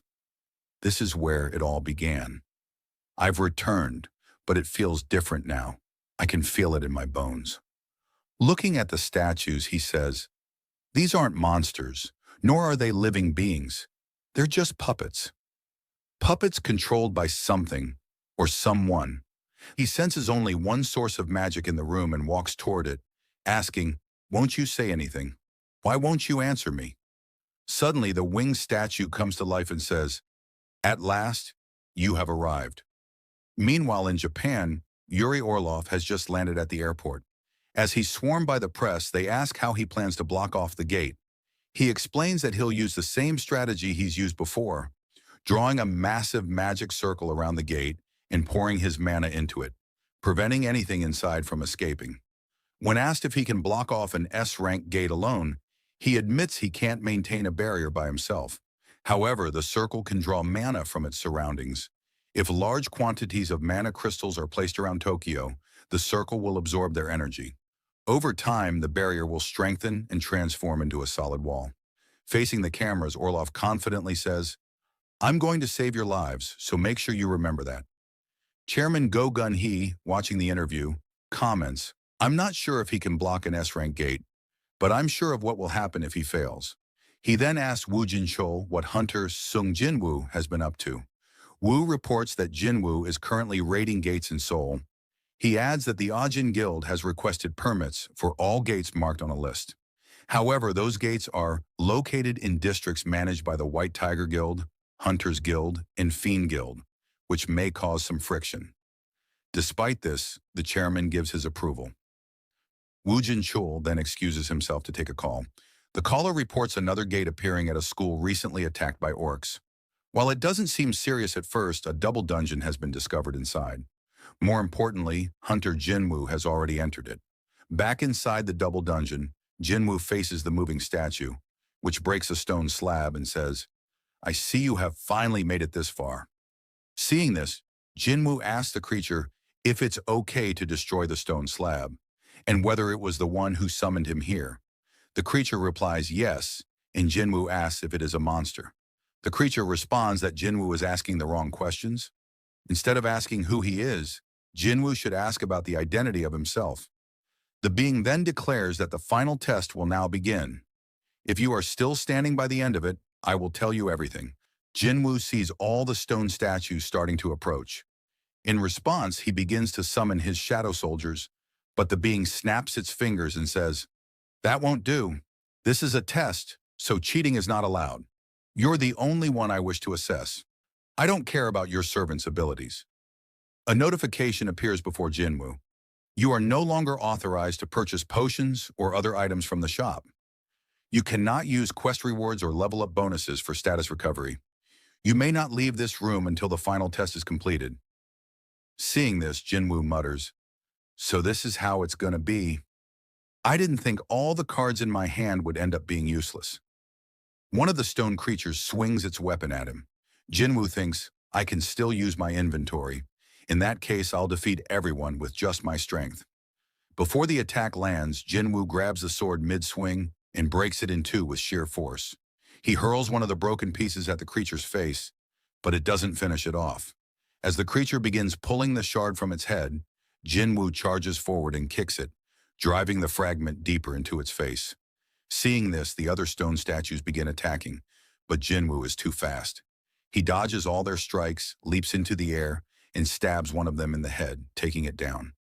He then notices a distant statue launching an arrow at him.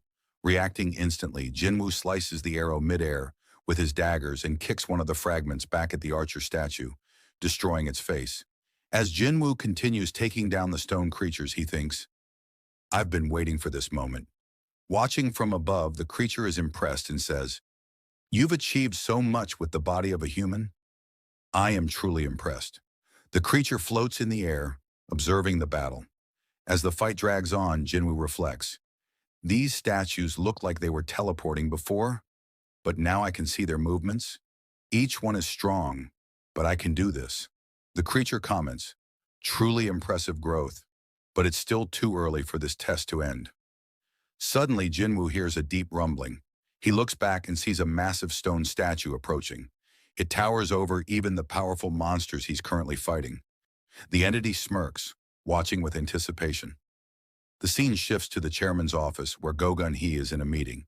A person hands him some documents, stating that the contract stipulates Japan will give up rights to all the essence stones on Jeju Island. The chairman of the Japanese Hunter Association, Matsumoto Shigeo, explains their reason for this unusual offer. They wish to hire Hunter Sung Jinwoo. Chairman Go responds that Jinwoo is not affiliated with the Korean Hunters Association. Matsumoto acknowledges this but states that what they want from the Korean Association is simply a meeting with Jinwoo, as they've been unable to contact him directly. Hearing this, Go Gun-hee thinks, I can't believe they're willing to give up such a huge amount of money just for a chance to talk to him. He wonders if it's because they no longer have the power to block off the S-rank gate in Tokyo now that Goto Ryuji is dead. After pondering, Chairman Go puts the documents back on the table and says, I'd like to discuss this matter without the interpreters. Speaking in fluent Japanese, he surprises Matsumoto, who asks about it. Chairman Go explains that his father ran a small business in Japan when he was young. Once the interpreters leave, Chairman Go addresses Matsumoto directly. If this is another one of your crafty tricks, I suggest you stop now. Matsumoto is shocked and asks what he means. Chairman Go says he's aware that the Blade Guild has cut ties with Matsumoto. Matsumoto jumps up in surprise and asks how he knows. Chairman Go explains that it was obvious. He noticed the Blade Guild had rejected funding from the Japanese Hunters Association and only accepted government subsidies. The Blade Guild used to be the backbone of the association under Goto Ryuji. But now that Goto is gone, the balance of power is collapsing, and the association is struggling to maintain control. He warns Matsumoto that if the gate in Tokyo isn't sealed properly, he will bear full responsibility. Chairman Go then pulls out a recording device, revealing it belonged to Goto's team. He accuses Matsumoto of malicious intentions and says everything happening in Japan, the death of Goto, the fall of the Blade Guild, internal guild conflicts, and the human cost, will fall squarely on his shoulders. When Matsumoto asks about the device, Chairman Go reveals it's connected to Matsumoto's own receiver. He crushes it with such force that the table beneath it shatters. I'm not cold-hearted enough to let an entire country and all of Asia plunge into crisis because of one man's scheming, he says, adding, You'll have to thank Hunter Jinwoo for this one. Meanwhile, back in the double dungeon, Sung Jinwoo continues fighting the stone creatures. Despite taking out many, they keep coming. He notices the giant statue in the back with glowing eyes. It's preparing an attack. Realizing he won't dodge in time, Jinwoo uses Commander's Touch to lift some statues and forms a shield. However, the massive beam disintegrates the summoned soldiers and breaks through the barrier. Barely dodging the attack, Jinwoo thinks, I won't survive a direct hit, even at my current level. He decides to go after the larger statue first. As the statue lifts its foot to stomp him, Jinwoo dashes forward, dodging the blow and leaving a crater behind. The statue smirks, thinking it has crushed Jinwoo, until he reappears and rushes in again. The statue charges another attack, but Jinwoo uses Monarch's domain and his speed to get behind it. He combines this with Ruler's authority, realizing the gravitational force is stronger than before. He only used a small amount of mana, but it worked on a massive target. He launches an attack using mutilation, striking the statue's face with his Demon King's daggers, but to his shock, they barely scratch it.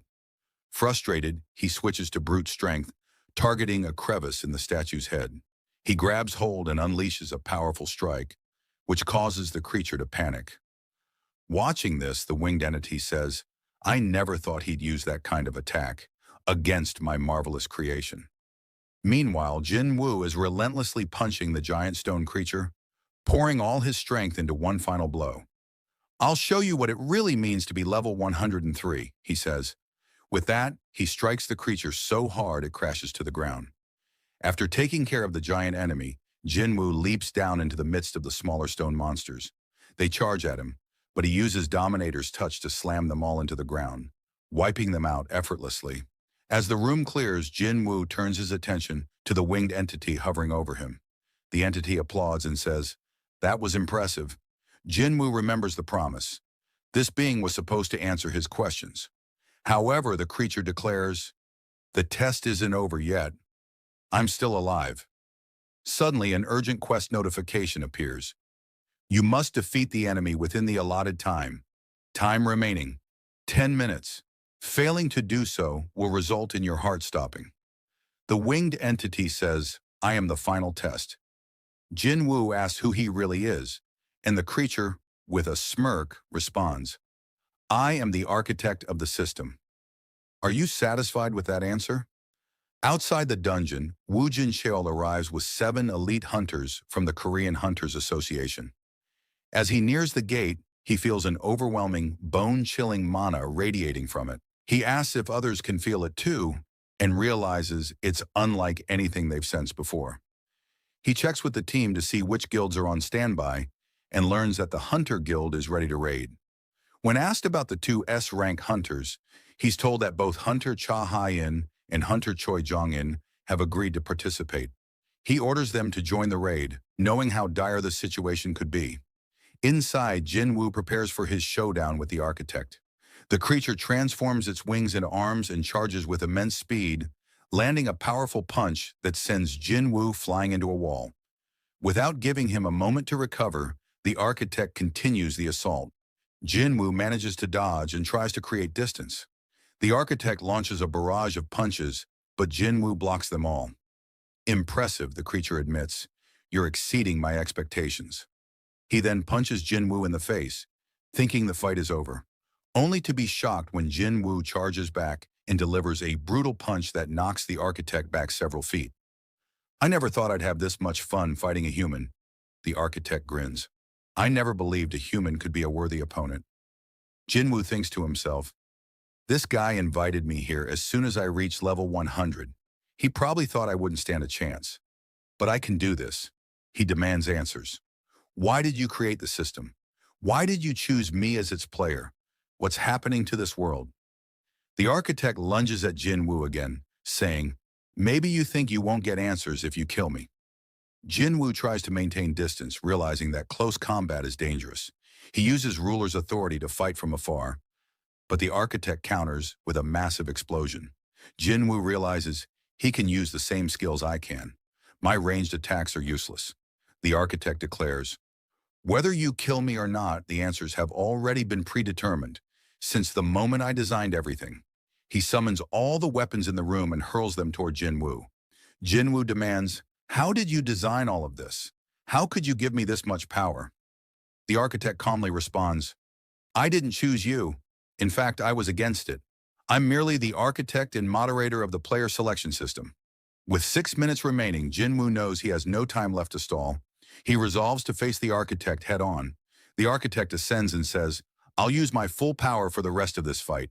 He charges forward, but Jinwoo vanishes and reappears, dodging the flurry of attacks with supernatural precision. "How are my senses getting sharper?" Jinwoo wonders.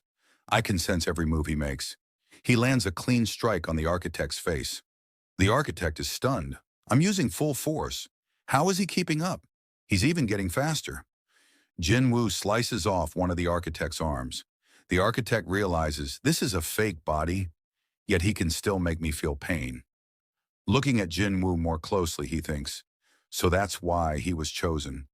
It's just a fraction, but it's in there. In rage, the architect screams, "You're just a mere human. How dare you?" and resurrects all the stone soldiers. With 3 minutes left, Jinwoo rushes into battle again. He uses ruler's authority to sweep through the revived enemies. A massive statue tries to punch him, but he dodges, closes in on the architect, and attacks with overwhelming speed, cutting off another of its arms. The architect counters, sending Jinwoo flying into a wall. Jinwoo turns and sees a familiar enemy, the same giant stone soldier who nearly killed him in their last encounter. Fueled by rage, he slams his elbow into its head, splitting it in two. Turning back to the architect, with 2 minutes remaining, he pours all his strength into one final, devastating attack. The entire room erupts in a massive explosion. As the dust settles, Jinwoo stands victorious over the fallen architect. The test is over. The architect speaks one last time. The answers lie within you. A notification appears before Jinwoo. The data stored in your memory will be retrieved. The creature tells Jinwoo that the choice is his. He hesitates for a second and decides to accept. Suddenly, the place lights up, and Jinwoo is teleported to another dimension in spirit form. Below him is an enormous army of monsters. Seeing them, Jinwoo is terrified. He notices that all the monsters are looking up toward the sky and wonders what has caught their attention. Turning around, he sees a gigantic gate looming in the sky. A purple sky and hordes of monsters. This can't be planet Earth. Looking closer, he notices the army is made up of ice elves, high orcs, goblins, giants, and many other types of monsters. He realizes that if this army were to pour through the gate onto Earth, humanity wouldn't stand a chance. Suddenly, the sky begins to shatter, and soldiers with angel-like wings begin descending. These are the Silver Soldiers, the army of heaven. Soon, an epic battle begins between the Silver Soldiers and the monster army. The air is filled with the clash of weapons and the sound of armor breaking. Blood stains the battlefield as war cries quickly turn into screams of agony. The Silver Soldiers are strong and are dominating the monsters. Just when it seems the battle is nearly over, the Silver Soldiers suddenly halt one by one. A new presence enters the battlefield. Jinwoo is shocked. It's the domain of a monarch. The mysterious figure begins using shadow extraction on the fallen monsters, raising them from the dead. Jinwoo realizes who this is, the Shadow Monarch. An immortal army is born from death. The monsters who had sacrificed their lives now rise again, their blood turning dark and dense, filled with newfound strength. Jinwoo is overwhelmed. He can summon so many shadow soldiers. I can't even compare. The revived monsters charge once again. Shadow and Silver armies become entangled in a fierce, explosive battle. The ground shakes. The Silver Soldiers should have won easily, but the tide turns with the appearance of a single being, the Shadow Monarch. The monarch cuts through the Silver army with ease, using a skill Jinwoo recognizes as Dominion's authority. The Shadow Soldiers fall and rise again endlessly, wearing down their enemies through relentless resurrection. Wherever the monarch walks, a path of destruction follows. Victory seems imminent for the Shadow Monarch and his army, until they appear. Meanwhile, the scene shifts back to the double dungeon. Woo Jin-chul, Cha Hai-in, Choi Jong-in, and other hunters arrive. Sensing the enormous mana emanating from the chamber, Cha asks Woo if he's sure Jinwoo is inside. But something feels off. This mana, it isn't Jinwoo's. So whose is it? As they enter, they're shocked. Shattered stone statues and stone soldiers litter the room. Woo Jin-chul mutters, "It's all true. The statues and sculptures actually exist." As they look around, a voice speaks. "I don't recall inviting humans here. What an unexpected surprise." Startled, the hunters wonder if they imagined a monster speaking. But the architect reveals himself, commanding them to be silent. "How dare you disturb the king in his slumber?" They wonder, who is the king he's referring to? In the corner, they spot Jinwoo standing silently. Suddenly, some of the hunters are cut down as the architect speeds past them. "You strong humans will make excellent first offerings to the king." Back in Jinwoo's vision, portals begin opening and new armies march out. Jinwoo recognizes them. They are the armies of the monarchs: Queresha, the plague monarch; Baran, the demon king; Rakan, the beast monarch, and others including monarchs from clans like Rokan, Yogamint, and Ligia. Among them is a gigantic wolf, signaling the beast monarch's presence. They all come to a halt in front of the Shadow Monarch, and the stage is set. The final battle is about to begin. The scene shifts back to the hunters in the double dungeon, where they are trying to defend themselves against the architect and its soldiers. Choi Jong-in instructs the hunters to use everything they've got and move the wounded to the back. The architect ominously tells them, By the time my puppets collapse, anyone who is alive will have the great honor of witnessing the king's birth, if any of you survive. As the colossal statue charges, Choi orders everyone to take cover. He dodges the attack and counterattacks with a fireball to the creature's face. He tells the other hunters to use this chance to destroy the stone statues. Wu Jinqiu prepares to strike and punches the statue, but is shocked to see it has no effect. Choi attacks again with a fireball, but his magic also fails to damage the creature. The guild members panic, realizing none of their skills are working. Choi concludes that they are out of options and must wake up Sung Jin-woo, thinking he is under hypnosis. He throws a fireball at Jin-woo, saying it's the only way to wake him. But before it reaches Jin-woo, the architect blocks it and springs at Choi, furious that someone dared to disturb the king's slumber. Choi is stunned and unable to move, convinced it's over for him, until Wu and other hunters stop the architect. Jin-woo, still trapped in a vision, witnesses a battle between the Shadow Army and all the demon clans. He observes that the shadows regenerate endlessly and thinks, if those had been my soldiers, I would have run out of mana by now.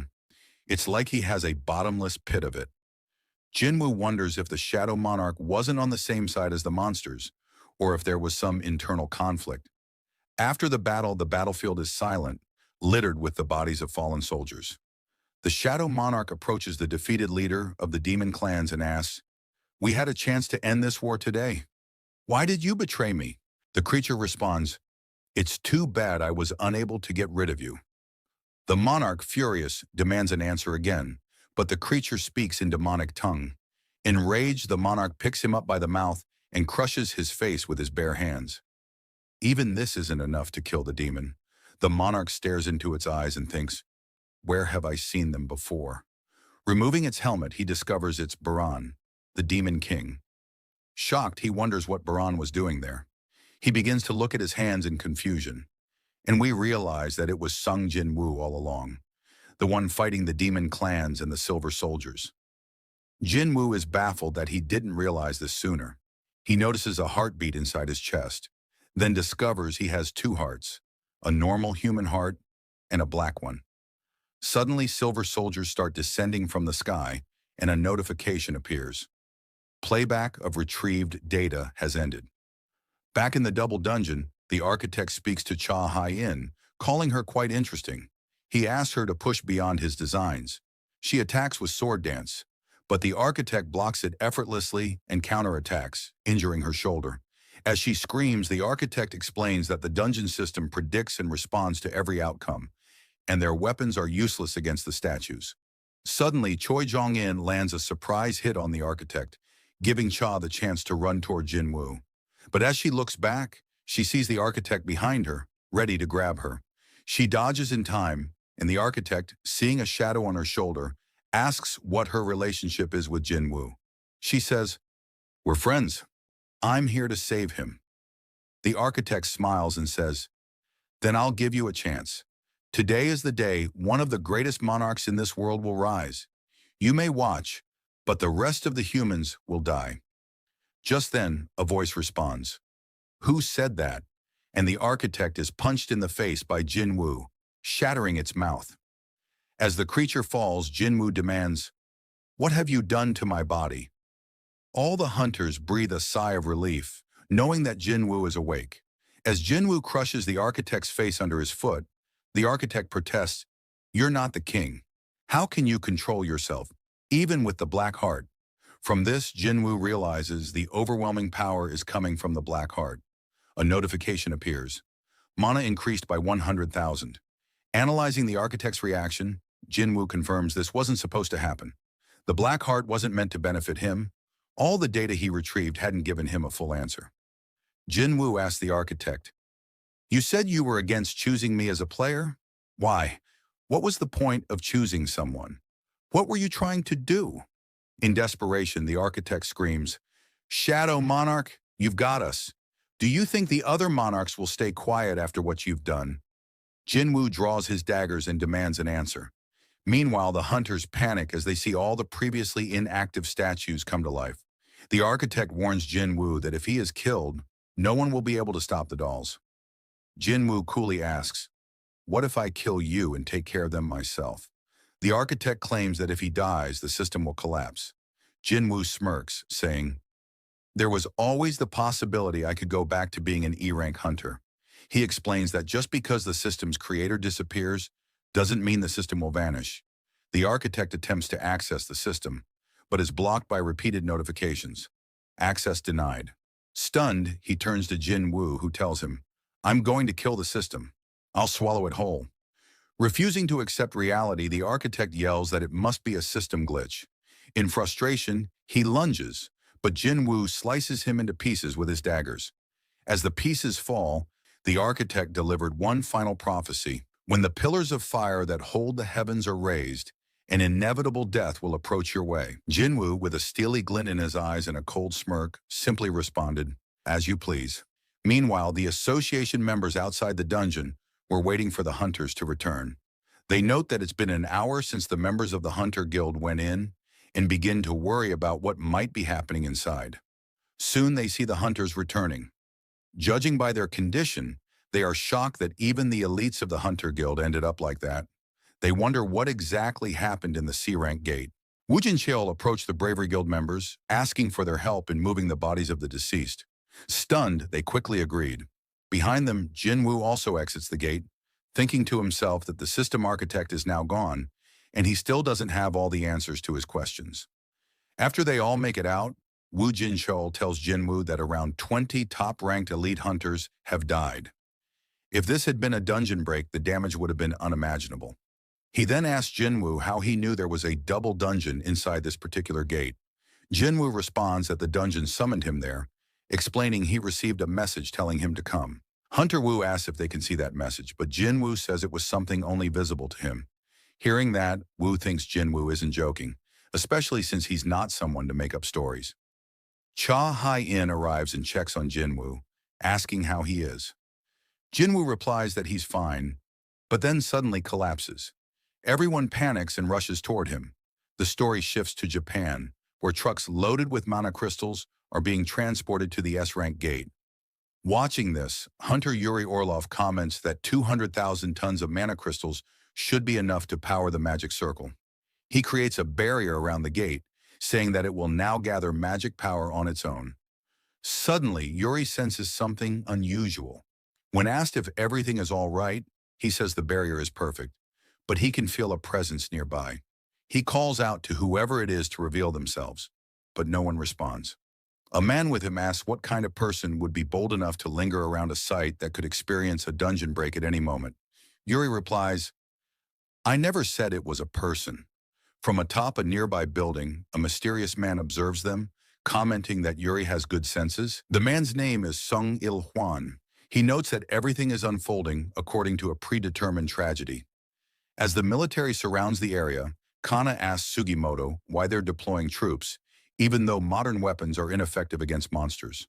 Sugimoto explains that if Yuri fails, they'll need to stall for time so the first wave of hunters can get ready. Kana realizes the soldiers are merely sacrificial distractions. Sugimoto remarks that as long as they're on the front lines, they're not so different. Sugimoto's gaze remains fixed on the gate. He says we're merely witnessing how powerless humans are when faced with such disasters. Meanwhile, Yuri Orlov is confident that if things go well, he can handle the S-rank gate alone. He adds that he'd like to be called the man who cleared an S-rank gate solo, but unfortunately, there's someone else more fitting for that title. He opens a bottle preparing to drink when the man behind him warns that it might not be a good idea. Yuri responds, saying he'll show him the best show he's ever seen. He takes a drink to calm his nerves. He asks how many S-rank hunters are on standby. He's told there are 15, then asks why the US didn't send any S-rank hunters for backup. The man tells him that a new S-rank gate appeared on the east side of Maryland, and other gates also emerged in England and India. As they speak, the gate begins to break. Back in Korea, Jinwoo wakes up in a hospital. He sits up and sees Jinho, who is there to visit him. Jinwoo asks what happened, and Jinho starts crying, telling him he's been unconscious for 3 days. Jinwoo immediately asks about the S-rank gate in Japan. The scene shifts to the day the dungeon break occurred. Giants emerge from the gate, monsters that would normally be the final boss of an A-rank dungeon, and there were many of them. Yuri confidently uses his barrier, powered by mana crystals, to contain them. The monsters try to break out, but the barrier holds. Yuri smiles, thinking that monsters from mere A-rank gates can't breach it. But all of a sudden, his confidence turned into horror as he saw a gigantic monster approaching the barrier. With one swing of its weapon, the creature managed to slice through the barrier with ease. The story then shifts to the present, where Yu Jin-ho is explaining everything to Sung Jin-woo about the recent incidents that occurred while he was unconscious. Chairman Yu Myung-han wakes up from sleep in his office. He asks his secretary how long he has been asleep. The man replies, 23 hours.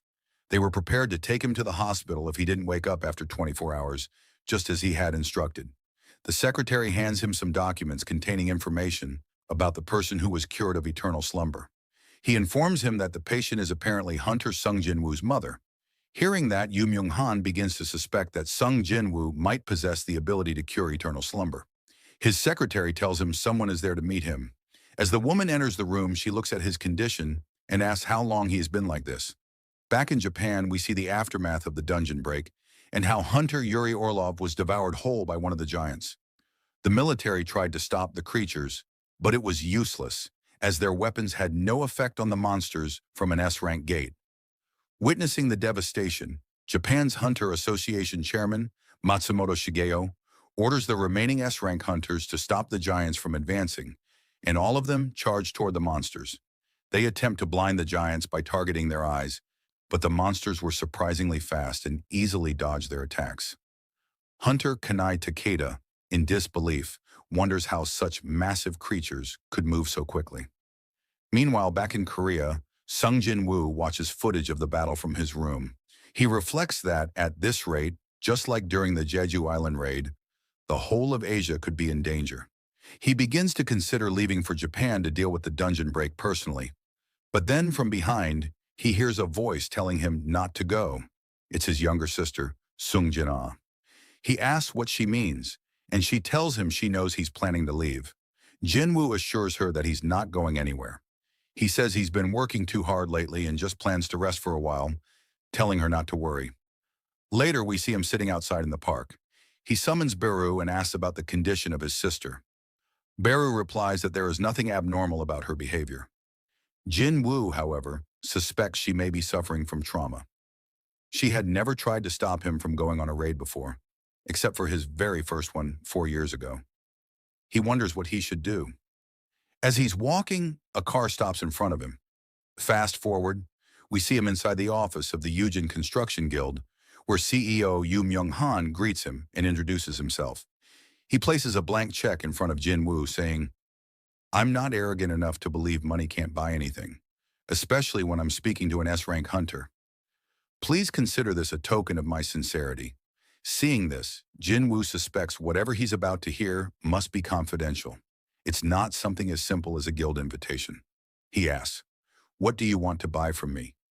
Yu Myung-han reveals that he suffers from the same illness that afflicted Jin-woo's mother, eternal slumber. Jin-woo asks if Yu Jin-ho, his son, knows about this. Myung-han says that aside from his physician, only 3 people are aware of his condition. He explains that after searching for a cure everywhere, he discovered the only person to ever recover from the illness, Jin-woo's mother. He doesn't believe it's a coincidence and asks Jin-woo to help him, promising he will never forget his kindness. Hearing that, Jin-woo thinks about his sister, who may also need a potion to heal from her trauma. Fast forward to Japan, reporters are flying over the devastated city, documenting the destruction caused by the dungeon break. One of them expresses concern, asking what would happen if the giants decide to attack them. Another replies that they're safe as long as they keep their distance. This has been confirmed by multiple researchers and is considered trustworthy. They focus their cameras on the leader of the giants, noting that the largest one is the only one guarding the gate, while the others are spread out across the region. It seems to either be waiting for someone or simply protecting the gate. Only 2 of the 30 giants have been defeated over the past 2 days, and if they aren't stopped soon, the entire world could be in danger. Back in Korea, at Jin-woo's office, Yu Jin-ho is shocked to hear that Sung Jin-woo is planning to go to Japan. He tries to stop him, saying this situation is different from the Jeju Island raid. The monsters are far more dangerous and abnormal in size. Jin-woo tells him that if he succeeds, The name of the Ajin Guild will gain worldwide recognition. Still, he notes that even Jin Ho, who always trusted him, is now worried. Jin Ho eventually agrees, on one condition: they go to Japan together. He then brings up something he's noticed: the Red Gate incident, the Jeju Island raid, and the recent double dungeon. All of them had one thing in common: Jin Ho wasn't involved in any of them. Jin Ho says the only thing he can proudly claim is staying by Jin Woo's side. It's embarrassing, he admits, but you're my only source of pride. Jin Woo smiles and says, that's not something you'd expect from a millionaire's son. Jin Ho tells him he trusts him, and if it's safe for Jin Woo, then it will be safe for him too. Jin Woo stands up, feigning a change of heart. I was just joking, he says. Why would I go to Japan right now? He tells Jin Ho to head home. As he walks away, Jin Woo begins thinking about the architect from the double dungeon, someone who might be on his level. That realization means there are still many beings out there stronger than him. It's a vast world after all. After arriving home, he's greeted by his mother. While eating, he asks about Jinna. His mother replies that she said she wasn't hungry. Jin Woo starts to reflect on Yoon Myung-han, Jin Ho's father, and how he claimed to suffer from eternal slumber. Jin Woo doesn't truly know what kind of person he is or if he's really afflicted. The remaining holy water of life is limited, so he must use it wisely. Once finished with dinner, Jin Woo tells his mother he's going out for a while. He knows there are people out there stronger than him, but as long as his growth continues, he needs to be on the battlefield to become stronger. Before leaving, he visits Jinna in her room. We need to talk, he says. Sitting beside her, he wonders where to begin. He confesses that he almost died recently. Turning to her, he sees no reaction. I'm always in dangerous situations, he explains, but this time was different. I really thought I'd die. I made it out alive, he continues, and I'm grateful for every time I come home. He pats her head and promises that this time too he'll return. He thanks her for stopping him from leaving this time. With tears in her eyes, Jinna replies, You would have left anyway.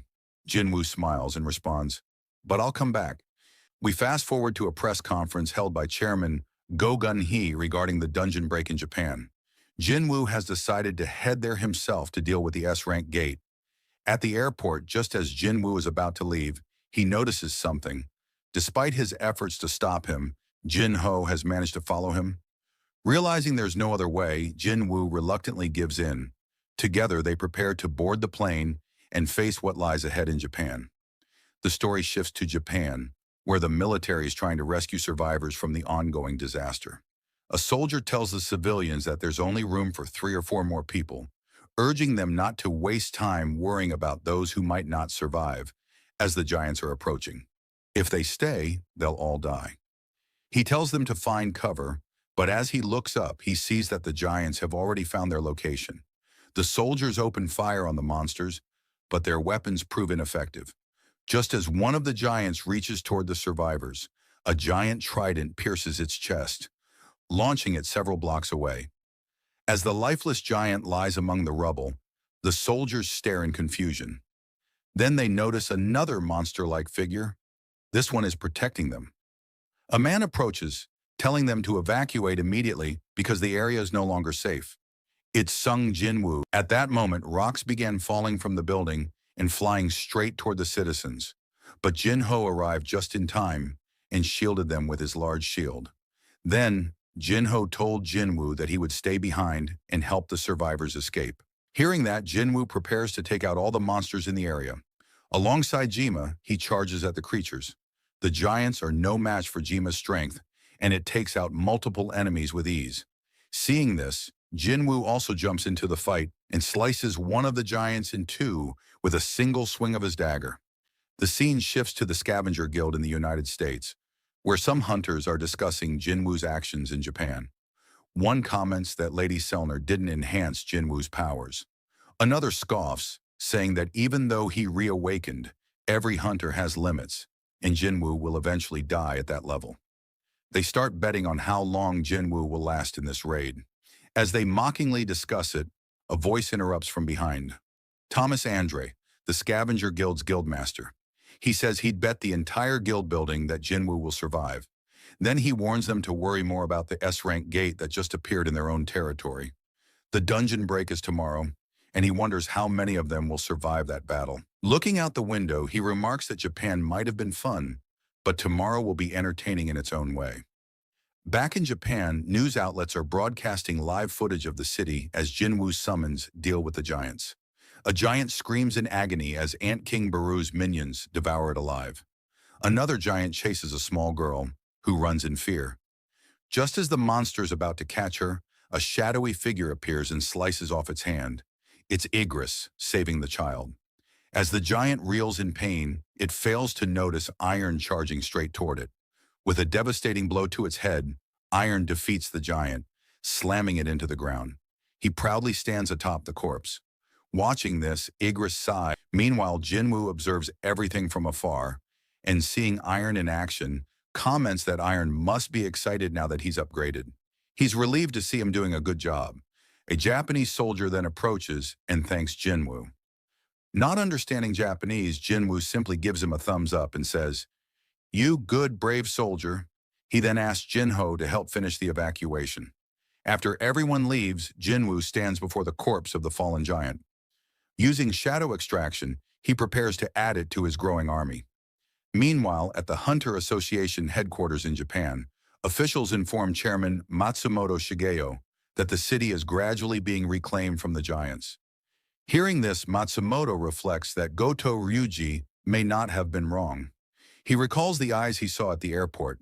He's seen countless hunters before, but Sung Jinwoo is on another level. Unrivaled. He remembers their first meeting at the airport when Jinwoo and Yu Jinho arrived in Japan.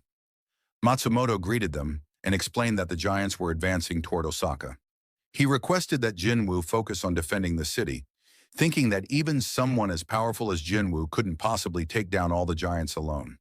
While Jinwoo handled defense, Matsumoto planned to negotiate support from other nations. However, to their shock, Jinwoo declined the request. Instead, he boldly declared that he would defeat all of the giants by himself. The scene shifts to Jinwoo, who is contemplating names for his newly extracted shadow soldiers. He decides to keep it simple by numbering them from 1 to 5. As he finishes, Baru appears and informs him that another enemy has been eliminated. Jinwoo names that one number 6. Before moving on, he tells Jinho to rest for now. Jinwoo thinks to himself that things have been relatively easy so far. But this is only the beginning. His shadow soldiers continue sweeping through the country, annihilating the giants. These powerful summons even heal themselves after being defeated, making them nearly unstoppable. However, due to the S-rank gate's dungeon break, other portals have appeared, releasing lower-tier monsters that are also wreaking havoc. This has made simultaneous evacuation and suppression operations extremely difficult. Fast forward 7 days later, Jinwoo and Jinho are searching for remaining survivors and giants across the city. Eventually, they arrive before the massive leader of the giants, stationed at the gate. Seeing the size and destruction, Jinho sighs and mutters that everything's ruined. Just then, they hear a familiar voice. It's Miss Hoshino Hankawa, the interpreter who previously traveled to Korea with Gotoruji. Jinwoo asks her about the whereabouts of other hunters, but she explains that she's the only one left in Tokyo. The others are either dead or scattered. She adds that the giants have spread out across the country, but thanks to Jinwoo, most have already been annihilated. Now the remaining giants are being dealt with by hunters and Jinwoo's shadow soldiers. Jinwoo says that means only one remains, the giant guarding the gate. Looking around at the devastated city, he's reminded of the demon castle. He begins to wonder, was this destruction a model? Did the system architect design the demon castle to reflect a possible future? But the architect is already dead, and Jinwoo hasn't received any messages or visions since. Perhaps that was his real body. Regardless, Jinwoo resolves to prevent that future from happening. That's why he trained, to wield power unmatched by anyone. Turning to Hankawa, he says they're ready to move out. She informs him the other hunters haven't arrived yet, but Jinwoo assures her that they have.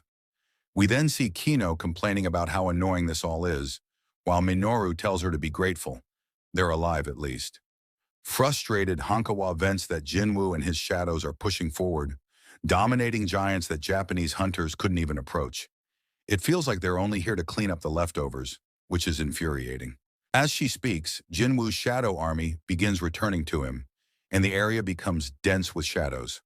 Finally, Baru appears and kneels before Jinwoo. Jinwoo asks, "Is it done?" and then praises them. He instructs Jinho to escort Hankawa to safety. Once they leave, Jinwoo begins using shadow extraction on the corpses of fallen giants, filling the field with towering shadow versions of the monsters. As his army grows in number and strength, he gives the final order. All soldiers, charge toward the final giant guarding the S-rank gate. As he gives the signal, all of his summoned shadows rush toward the creature, while Jinwoo chooses to observe the battle from a distance. The giant, sensing the incoming threat, prepares to fight and unleashes a powerful mana wave. Jinwoo is shocked as he watches the giant slice through countless shadow soldiers with ease. Observing the battle, he thinks to himself that the creature possesses incredible strength. It managed to kill 100 with a single swing. He remarks on its overwhelming magic power, even admitting that he felt an urge to flee from the intense and unpleasant pressure it exudes. He reflects that there are only two ways to rid oneself of such a feeling: run away and forget it, or eradicate the source entirely. Despite being vastly outnumbered, the giant holds its ground. The shadows can't even get close, and mana-based attacks seem useless.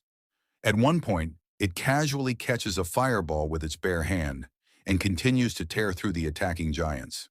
When the insect-type shadows try to swarm its feet, the giant easily crushes them. Baru, enraged by the sight, prepares to join the fight, but Jinwoo stops him, saying it's not time yet. He thinks to himself that he has enough mana and needs to keep pressing until he finds the giant's weakness. He regenerates his fallen shadow soldiers, but even their solid blows do no visible damage. Jinwoo then realizes that the creature's magic power acts like armor wrapped around its body, which is why it's unaffected by physical attacks. However, he remembers it did flinch and block when a fireball nearly struck its face. That gives him a clue. He summons Kaisel and orders his strongest soldiers, Beru and Igris, into battle. Beru uses his incredible speed to dash toward the creature's face, aiming for its eye, but the giant dodges. Meanwhile, Igris, riding Kaisel, attacks from the air with lightning magic. He fires a beam at the creature's face, but it narrowly evades the attack. Jinwoo confirms that the giant's weak spot is its face. Its mana is only protecting the lower body. The creature retaliates by striking Kaisel, forcing the wyvern out of the fight. Just as the giant seems to gain the upper hand, it notices Igris charging straight for its face. The giant blocks the attack, but that momentary distraction is enough. Jinwoo seizes the opportunity and lands a powerful blow, injuring the giant and making it scream in pain. Baru follows up with another assault, keeping the creature distracted long enough for Jinwoo to prepare his next move. He summons all his strongest daggers and, using ruler's authority, begins attacking the creature's face. From a distance, Jinho and Hanakawa watch in awe. Hanakawa remarks that this no longer looks like a battle between hunters and monsters. It's more like a clash of monsters against monsters. Back in the battle, Jinwoo uses violent slash to destroy one of the creature's eyes. As it howls in pain, he signals to Baru, who enters the creature's skull through the eye socket. Jinwoo keeps attacking from the outside while Baru ravages it from within. The giant begins to vomit blood and finally collapses to the ground. A notification appears. "You have defeated the enemy." Jinwoo stands in front of the lifeless body, thinking about the message. Jinho runs toward him, praising his strength and congratulating him for defeating the boss. However, Jinwoo quickly realizes something is wrong. There was no message indicating that the dungeon boss had been defeated. He concludes that the raid isn't over. Looking at the giant's body, he notices there's no black smoke, which means he can't extract its shadow. Suddenly, Jinwoo senses something ominous. He immediately signals to Jinho to get back. Looking at the fallen giant, Jinwoo sees Beru emerging from its mouth. He reflects on the giant's immense magic power, which still rivals Beru's presence even after its death. As he contemplates his next move, the gate suddenly begins to emit an intense light. Jinwoo senses it's a powerful magic storm and quickly turns to check on Jinho. He sees Ygritte shielding Jinho from the storm. Then Jinwoo notices something strange. The gate is absorbing the giant's magic power. He touches his face and sees a cut. He thinks, I got cut just from the magic power. This has never happened before. He tells Jinho to wait and prepares to enter the dungeon to investigate. Jinwoo leaps through the gate and finds himself in a massive corridor. He thinks, it makes sense. Giants would need this much space to move. As he proceeds forward, Baru appears beside him and asks if he heard something. Jinwoo replies yes, calling it an evil laugh. Suddenly a voice speaks out, saying, it amuses me greatly. You contemptible rulers, see for yourself who has come forth to meet me. In the center of a large chamber, Jinwoo sees a massive giant chained up. The creature looks at him and pleads to be released, saying, I know the plans of the rulers. I must inform the other monarchs. But then it pauses, realizing something, and says, you are not the one I know. Jinwoo asks if it was the rulers who did this to him. The giant responds, yes, they're trying to use me as a stepping stone to lay the groundwork for a full-scale war. Jinwoo thinks to himself, I've tried speaking with intelligent, magical beasts before, but none could tell me where they came from. He then asks the giant, what do you know about the rulers? The giant responds, they are the ancient enemies of the monarchs. Upon hearing this, Jinwoo thinks, enemies of the monarchs. Does that mean they're my enemies too? He then asks, if they bound you in chains like this, does that mean? The giant nods and replies, yes, I am also a monarch. The monarch warns Jinwoo that both the rulers and the monarchs are after him, and that he currently lacks the power to face either side. To survive, he'll need influence. Jinwoo demands an explanation, and the monarch asks to be freed, promising to help him in the coming battles. Jinwoo, suspicious, says, do you really think I'd trust the word of a monster? The monarch replies, I will make you believe, and begins chanting in a demonic tongue. A notification appears. The king of giants and monarch of the beginning, Liji, has used the skill, Oath of Truth. Jinwoo accepts, and another notification follows. Both parties may not lie to each other unless the contract is annulled by mutual agreement. Ligya again asks to be freed, promising his help against Jinwoo's enemies. Jinwoo tries to say, all right, I trust you completely, but the skill prevents him from lying. Ligya says, this is the power of the Oath of Truth. You cannot lie now. Jinwoo asks how Ligya can speak so clearly, unlike the other monsters. Ligya asks who he means, and Jinwoo explains, the monsters coming from the gates. Ligya realizes he's referring to the residents of chaos. He explains that those creatures are stragglers who were captured and imprisoned by the rulers for so long that their minds eroded. They lost their intelligence. But Ligya claims he is different. I am a king. Unlike them, I retain my sanity. I endured countless years waiting to be freed. And then I met you. Jinwoo then asks if the silver-armored winged beings are part of the ruler's army. Ligya confirms they are. Jinwoo presses further, asking why the rulers are sending monsters to attack humanity.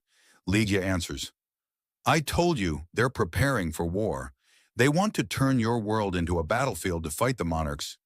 Jinwoo asks, how does sending monsters achieve that? Ligya explains, they are injecting magic power into your world, little by little, to transform it into a suitable battlefield. With that, everything finally clicks into place for Jinwoo. If the monsters that emerged from the gates were disasters, then the magic energy they brought was a blessing. Most civilians and hunters believed that magic stones and gems were the greatest sources of energy, but these were only laying the groundwork for war. Ligya explains that using the blood of those who possess magic power is the most effective way to plant magic into a world that lacks it. The rulers used the captives they had taken, and now the magic energy is concentrating on Earth. This magic will strengthen the planet, making it capable of withstanding the immense shock of a coming war. Jinwoo asks what war Ligya is referring to, and Ligya answers, it's the rematch between the rulers and the monarchs. The world Jinwoo lives in will become hell, and much sooner than he expects. He warns that there isn't much time left. Once either side realizes that contact has been made, neither the rulers nor the monarchs will remain silent. In fact, the rulers may already be on the move. Jinwoo asks, why do you keep making it sound like they're after me? Ligya responds, You really don't know. The power you possess isn't truly your own. The fact that Jinwu has inherited that power means its original owner has betrayed the rulers, marking Jinwu as an enemy to both monarchs and rulers alike. But Ligia swears he will fight alongside Jinwu. Jinwu replies, "If you really want to help, it would be easier if you just became a shadow soldier." At that moment, Ligia glimpses something behind Jinwu, the figure of the shadow monarch. For a second, he sees the presence of a true monarch and realizes something. He tells Jinwu that rulers and monarchs are bound to spiritual forms. When they die, they can't become shadows. Ligia then asks, "Was that enough to convince you to help me?" Jinwu draws his weapon, slowly approaching. He understands the situation, but something feels off. He senses he's missing a crucial detail. As he begins to free Ligia, Jinwu asks, "You said you'll stay by my side, right?" Ligia replies, "Of course. If you help me, I will help you. This is a fair and absolute deal between monarchs." But Jinwu, still wary, asks, "Are you on the human side?" Ligia remains silent. Jinwu repeats the question, "Why aren't you answering? Is it because of the oath of truth?" Then Jinwu notices something. There's a magical crystal embedded at the back of Ligia's neck. He realizes, as long as that stone exists, you must be hearing the ruler's commands, just like every other monster, telling you to kill humans. Ligia lunges, but Jinwu dodges, saying, "The deal's off." He stabs Ligia through the chest. "You're too dangerous to let live. You could become a calamity." Ligia, wounded, looks at Jinwu and says, "You're wrong. The true calamity is you." He tries to attack again, but Jinwu is faster. He strikes back, though even that isn't enough to kill the monarch of the beginning. Using his last bit of strength, Ligia warns Jinwu, "As the battles between the people of Earth and the residents of Chaos grow more frequent, the world will become a more intense war zone. I pray that everything you hold dear turns to ash, burned by the karma of war." Jinwu finishes him with the final blow. It won't go as you hope. A system notification appears. "You have defeated Ligia, one of the 9 original monarchs." It adds that a great amount of experience has been earned, and it may take time to process. Jinwu picks up a piece of metal from the ground and mutters, "Too bad I didn't get a shadow soldier. But I'll take this as a souvenir." As he exits the dungeon, another notification pops up. "You have reached level 122. The scene shifts to America, where a helicopter lands. Director David Brennan and Ms. Sellner step out and are greeted by one of the national-level hunters, Christopher Reed. Christopher, surprised, says, "I wasn't expecting visitors today." Director Brennan replies, "I have something important to discuss with you." Brennan requests privacy, and Christopher instructs his secretary not to let anyone near his room until his guests leave. After they sit down, Christopher asks, "What brings you here?" He also mentions that he won't be joining the S-rank gate raid that has appeared in the East. Ms. Sellner calmly tells him, "That's not why I'm here. There's a more serious problem." She warns him, "You may be murdered in the future." Taken aback and angry, Christopher responds, "I haven't forgotten what you've done for me, but we're not close enough to joke like this." "Just who the hell are you talking about?" Ms. Sellner replies, "I had a dream about you." She tells him, "In my dream, you were surrounded by men." Christopher, skeptical, tries to cut her off. "You came all this way just to spout this nonsense. Over a dream," he adds. "I know what you used to do before you awakened. Rumors say your powers are rooted in the fact that you were once a psychic." With a serious expression, he says, "I'm a national-level hunter. No one can kill me." But then, calming slightly, he asks, "Let's say I believe you. Who am I supposed to turn to for help?" Ms. Sellner replies, "There might be someone who can help you. His name is Sung Jinwoo. He might be the only person who can protect you." The scene then shifts to Japan, where Jinwoo emerges from the S-rank dungeon, thinking to himself, "I had to kill the king. That was the right choice." He reflects on the immense pressure the enemy exerted, saying, "He emitted a suffocating amount of mana, even with his powers sealed by those strange chains. It's a good thing I uncovered his true intentions before he had the chance to act." Fast forward, news quickly spreads across the globe that all of the giants in Japan have been eliminated. Talk ignites on social media about a possible new national-level hunter. And unlike the Jeju Island raid, this time the whole world, not just Korea, is talking about it. The last surviving giant that had crossed the ocean was taken down by China's national-level hunter, Liu Jigang.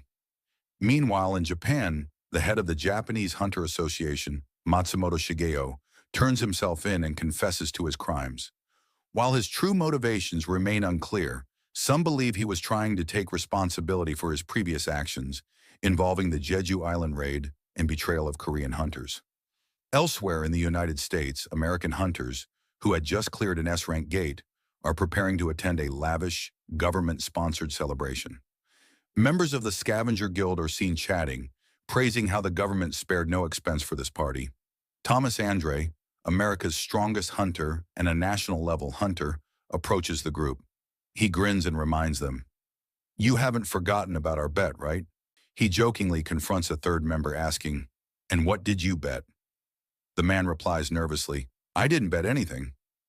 Thomas leans in and teases, "That's a nice tie you've got on." Then he turns to his assistant, Laura, and asks her how he looks.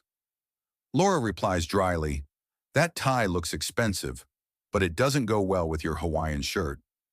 Amused, he takes off the tie, agreeing, "That's what I was thinking too." Laura updates him with a report regarding the list of guilds participating in the upcoming International Guild Conference. She informs him that Korea's Asian Guild is also attending. Thomas raises an eyebrow with interest. "That's the new guild created by Hunter Sung Jinwoo," Laura says, which immediately catches his attention. He asks, "Then he'll be coming to the U.S." Back in Japan, Jinwoo, after clearing all the dungeon breaks in the city, stood in front of the giants he had managed to convert into shadow soldiers. He commented, "It's a shame we let one get away across the ocean.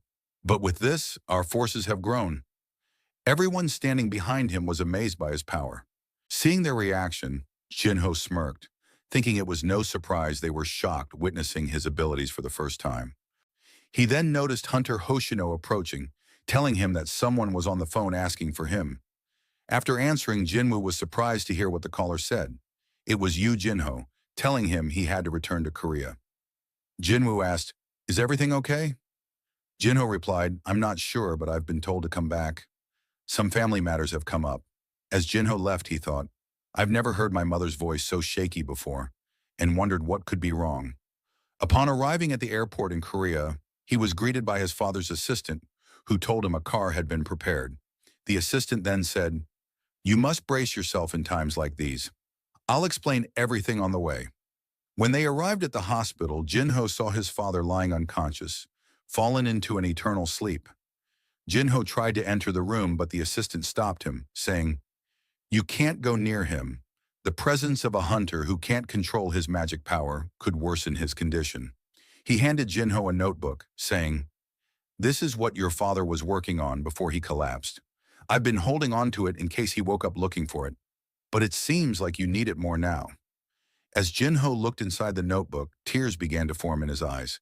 It was filled with newspaper articles about him and Jinwoo. Seeing this, Jinho remarked, "They say the apple doesn't fall far from the tree."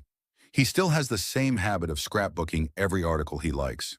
The assistant added, "Your and your siblings' competitions, exhibitions, and concerts, he kept them all. Even your recent ventures. It's not that the president didn't love you, it's just that his expectations were as big as his love for you." After that, the assistant said, "Let's take you to the residence."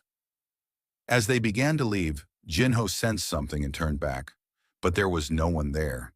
The assistant asked if everything was all right, and Jinho replied, "It's nothing," before walking away.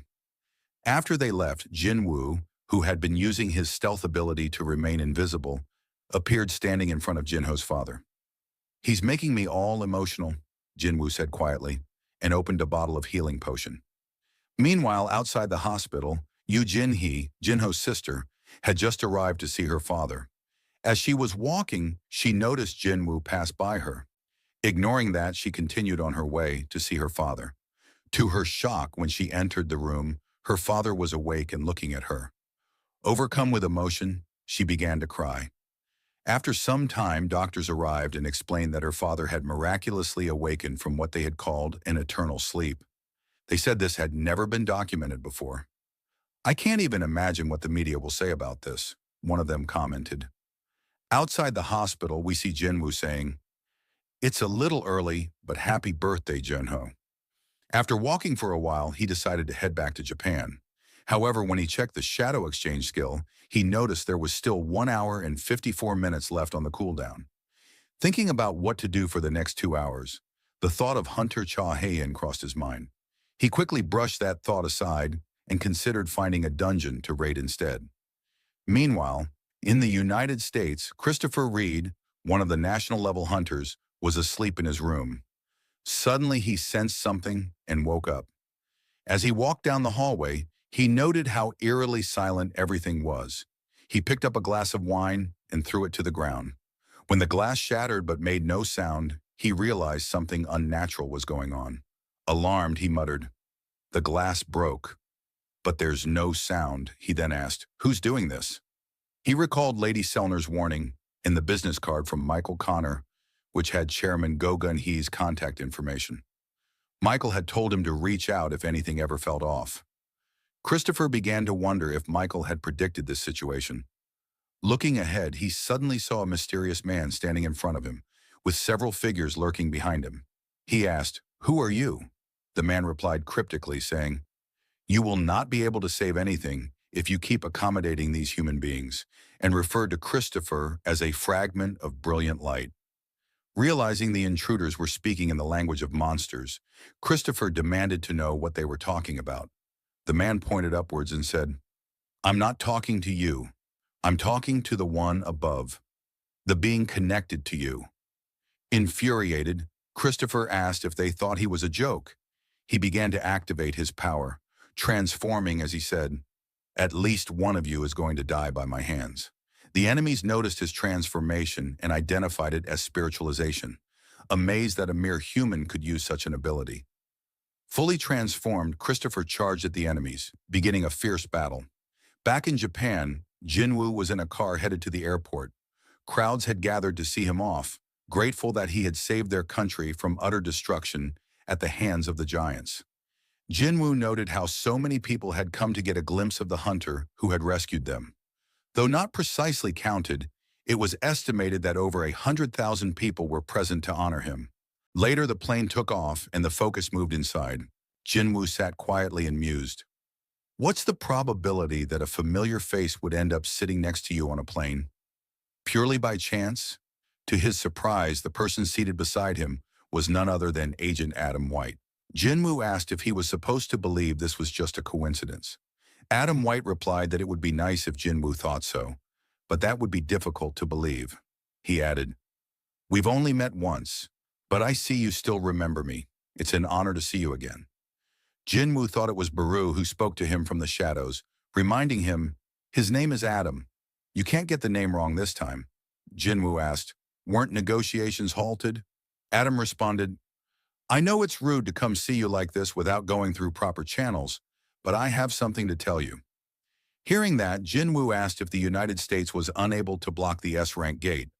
Adam told him the situation had already been resolved. He then showed Jinwoo a video of a house burning as firefighters attempted to put out the flames. They said, "This isn't an ordinary fire. No matter what we do, we can't suppress it." Jinwoo asked, "What is this video?" Adam urged him to watch it until the end. He then explained that it was Christopher Reed who caused the fire. A total of 1,800 firefighters and 14 top-class hunters were mobilized to extinguish the flames he created. Jinwoo asked, "If there was that much fire, there must have been a battle. Was Christopher defeated?" Adam nodded. "Yes, we can hardly believe it either, but he's already been killed." He then pulled out a picture saying, "This is the person the Hunter Bureau considers to be the most likely suspect." Suddenly, Adam was lifted into the air as Jinwoo sat there, furious. He demanded, "Is this supposed to be a joke? I assure you, you won't be walking out of here on your own 2 feet." Adam stopped the agents who were preparing to attack Jinwoo and clarified, "The person in the picture came out of a dungeon. He may not be who we think he is." Jinwoo asked him to explain. Adam said, His magic power is the same as that of monsters. He attacked our S-rank hunter during an interrogation. Do you remember the explosion at the Hunter Bureau a few months ago? The one that made headlines worldwide. Jinwoo asked if they thought this had something to do with his father and let Adam go. Gasping for air, Adam continued, "He knocked out our hunters and went into hiding after that. The Hunter Bureau tried to track him in secret, but it's as if he evaporated. No trace of him was found." He added, "I understand how you must feel, but he meets every requirement to make him a suspect." Jinwoo asked, "Why are you showing me this picture?" Adam explained about the International Guild Conference. At the Newbern Conference, where representatives from famous guilds around the world gather, the U.S. Hunters Bureau plans to distribute his wanted posters. This means the investigation will no longer be secret. We lost a national-level hunter because of this. The association will do everything in their power to find the culprit. We want to maintain a good relationship with you, which is why we prepared this meeting, to inform you before posting the bounty publicly." He added, "It would have been shocking for you to see your father's face on the screen at an event you were invited to." Jinwoo was deep in thought, struggling to process the revelation. His father, missing for 10 years, had somehow returned as a monster. The thought unsettled him. One of the hunters approached Adam White and asked about his condition. Adam, still slightly shaken from Jinwoo's display of power, assured the hunter that he was fine. As he observed Jinwoo, Adam couldn't help but be impressed. Telekinesis was a skill many high-tier magic hunters could use, but their abilities were typically limited to simply moving objects. What Jinwoo had demonstrated was on a completely different level, something only national-level hunters were usually capable of. It became clear to Adam that Jinwoo was, without a doubt, the 6th national-level hunter, a fact he knew he had to report to the vice director immediately. Fast forward a few days. The list of guilds invited to the conference was released, and the name of the Ajin Guild was among those invited to attend. Shortly afterward, a press conference was held in Korea regarding the Ajin Guild. Some reporters asked Hunter Choi Jong-in about his thoughts on the matter. He told the press, "The American Hunters Bureau has made an obvious decision. As someone who has witnessed Jinwoo's skills firsthand during several incidents, including the Jeju Island raid, I can confidently say the Ajin Guild could be compared to any guild in the world, and its strength would be second to none." When asked whether, from the perspective of the Hunters Guild, which has represented Korea every year at the Guild Conference, he was unhappy about this, Choi replied, "Of course, I'm disappointed that I won't be able to travel to the U.S., but I feel more proud than disappointed.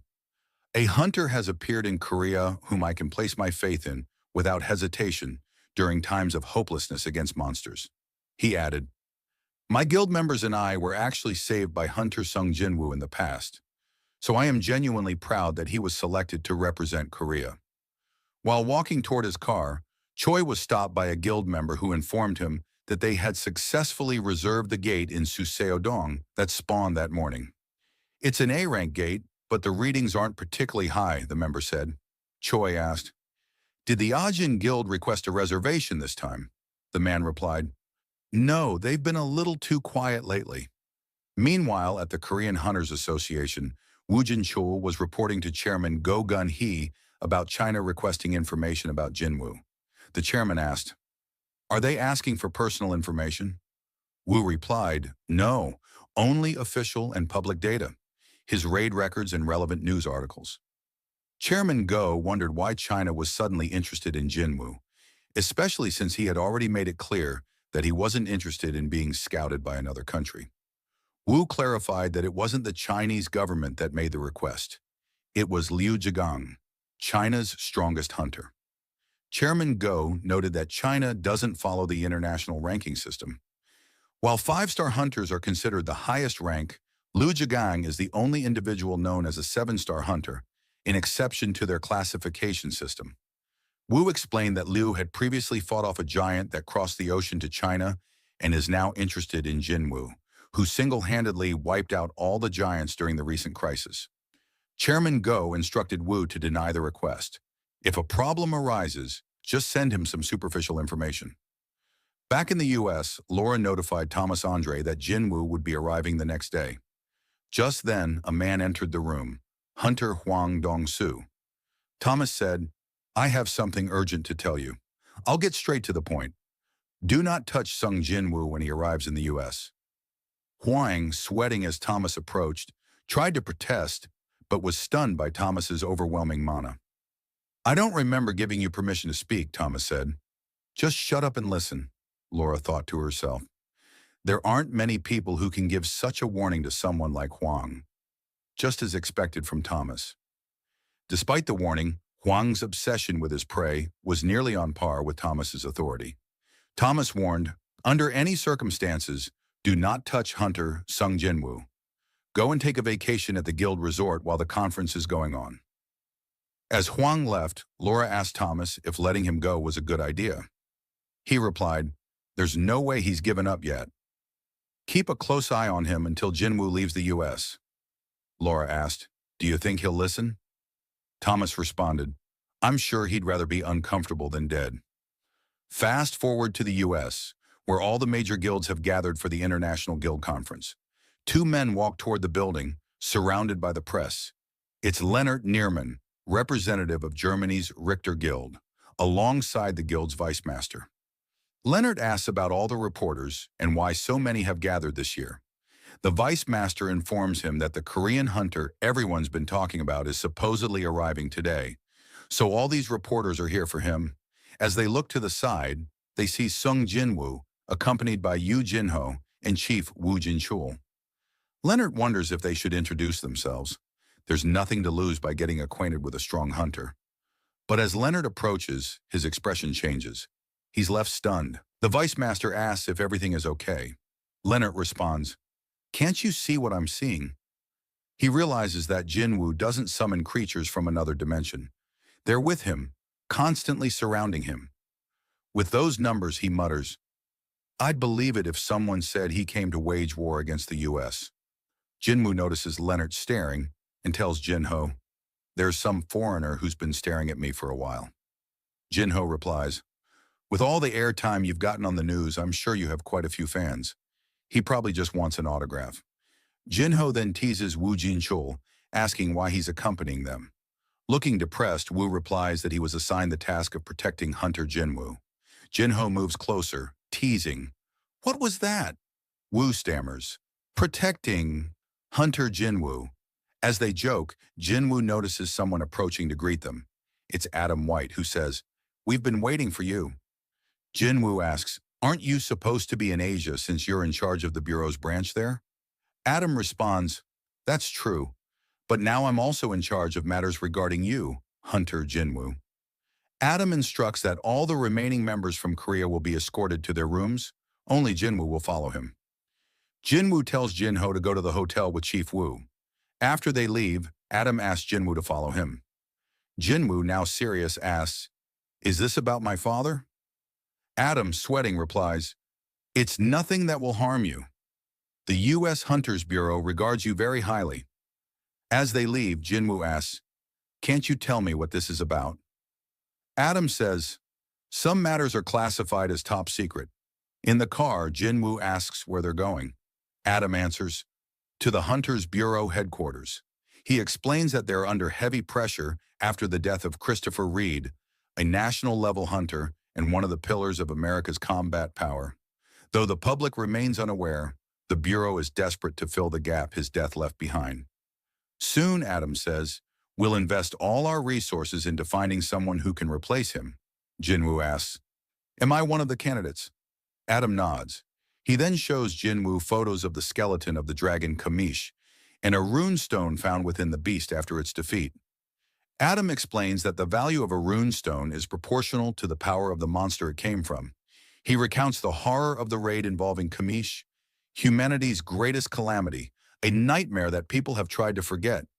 From the corpse of that dragon, the Bureau extracted a rune stone, and they're looking for someone worthy of wielding it. Adam asks, what do you think of our latest proposition? Jinwoo looks over the photos, then says, go back. I want to see the previous photo. Adam asks, you mean Kamish's corpse? Jinwoo questions, has the U.S. been keeping the monster's body intact? Adam confirms that they have. Jinwoo then asks for the location of the facility storing the remains and tells Adam to take him there first. Surprised, Adam asks for a reason. Jinwoo answers, I've given the Hunters Bureau my time without any complaints. I'm sure this isn't too much to ask. Adam admits he doesn't know the exact location, but says, if it's a request from you, I don't think it'll be too hard to gain permission from the authorities. He adds, I'll have to make a report first, so would you mind waiting a moment? Jinwoo replies, if we're going to wait, let's wait together, and tells Adam, I'm coming with you. Fast forward to director David Brennan, who asks Adam White, is Jinwoo really in this building right now? David wonders if Jinwoo is interested in their offer of the runestone. Adam replies that the runestone was barely mentioned throughout the day. David then asks, is he really only interested in seeing the corpse of the monster and not the runestone? After some thought, he turns to Michael Connor, the deputy director, and asks for his opinion. Michael explains that the value of a skill is unimaginable. Top hunters spend enormous sums to acquire the right runestones, so it's possible that seeing the corpse is more valuable to Jinwoo than gaining a new skill. David questions, does his ability only work on monsters he personally kills? A chilling possibility strikes Michael. What if he can even turn creatures into his shadow soldiers without killing them himself? They both realize that Jinwoo may be planning to turn Kamish into his summon. Alarmed, David stands up. If that's the case, I can't allow it. No individual should be allowed that kind of power. Michael warns, if we deny his request, it could strain our relationship with him. After some thought, David agrees to take Jinwoo to the facility himself. This could be an opportunity to observe his ability firsthand. As they ride the elevator down to the restricted facility, David says to Jinwoo, I'd prefer to sit down and discuss things more thoroughly, but is this how you'd like to proceed? Upon arriving, Jinwoo senses something. There's still magic energy in the air. For it to remain after 8 years, how powerful would this shadow be if I succeeded? Standing before the massive corpse, David explains, we preserved Kamish exactly as he was after being taken down by 5 national-level hunters. Before that, he had slaughtered hundreds of elite hunters. The energy powering the Hunter Bureau HQ comes from Kamish's mana crystal. David then asks, are you satisfied now? Jinwoo steps forward and asks everyone to stand back. David, watching closely, tells the others not to interfere. Let's just observe. Jinwoo uses shadow extraction, but a message appears. Shadow extraction failed. He tries again.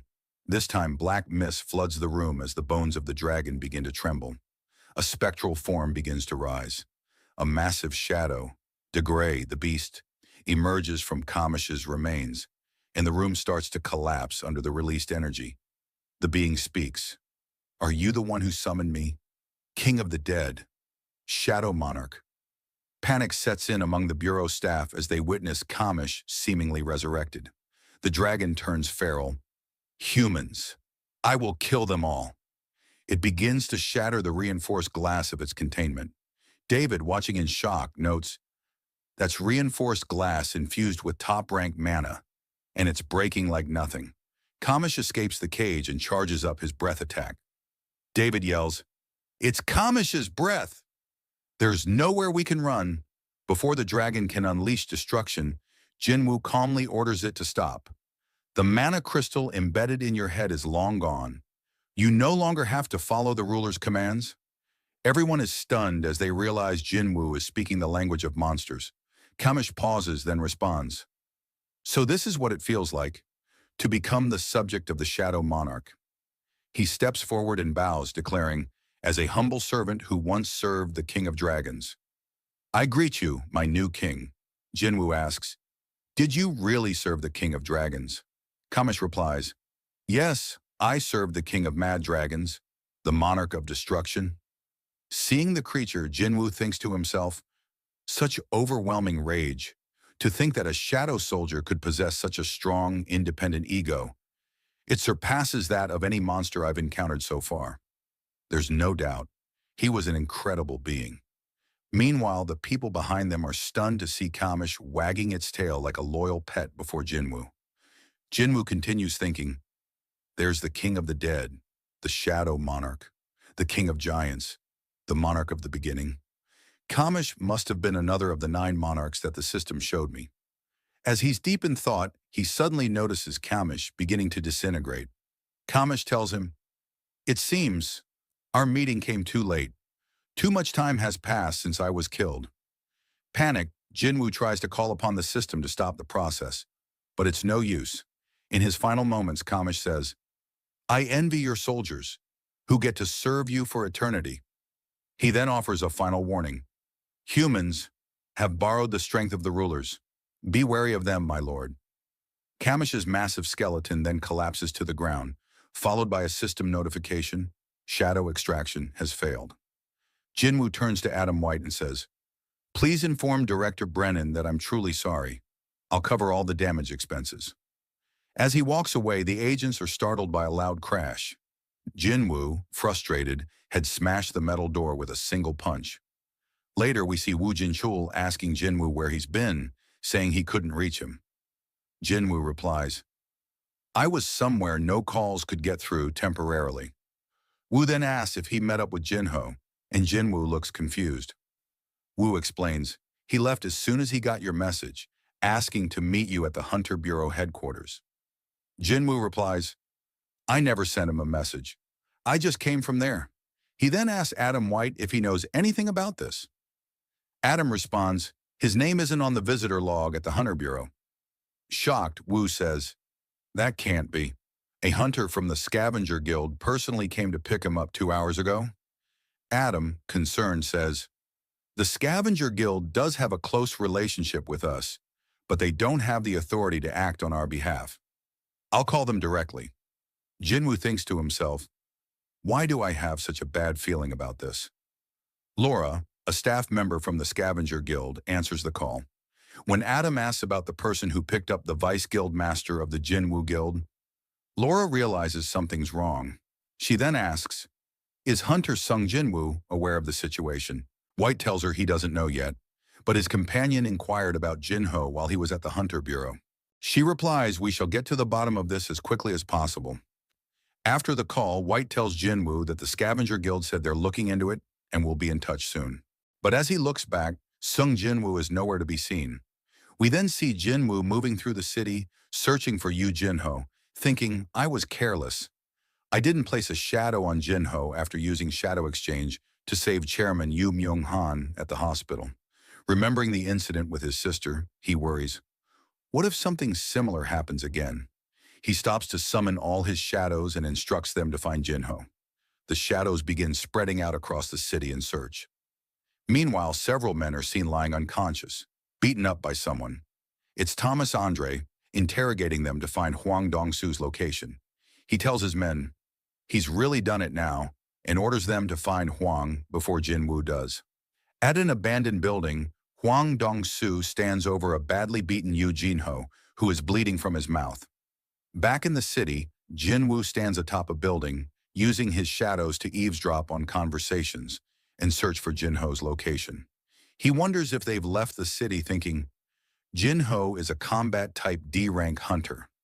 Normal people couldn't overpower him, even in a group. The only clue left is the involvement of the Scavenger Guild.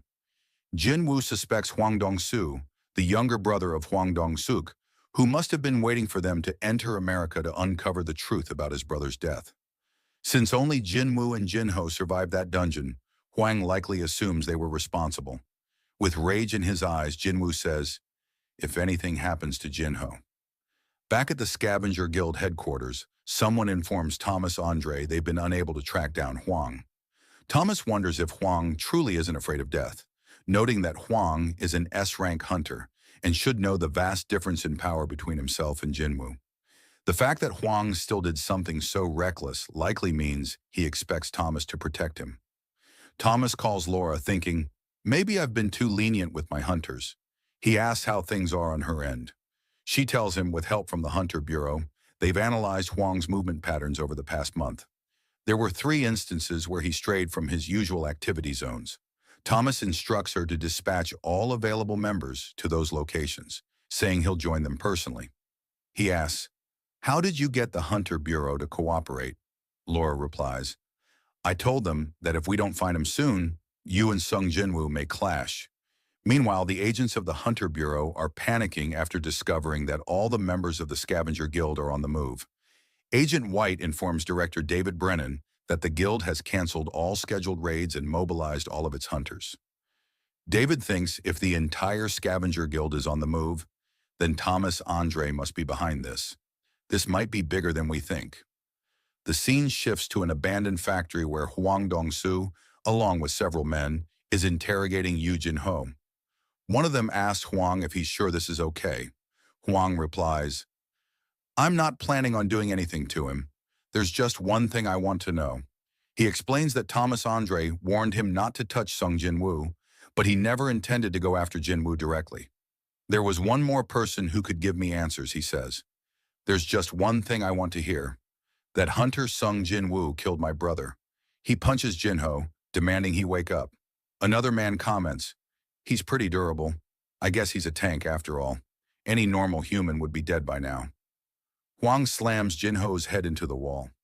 "Your courage is commendable," he says, "but your stubbornness won't earn you forgiveness. I don't want to kill you. The guy behind me is a decent healer. He'll save you whenever you're on the brink of death, which means until you tell me what I want to know, you'll be tortured here forever," he adds.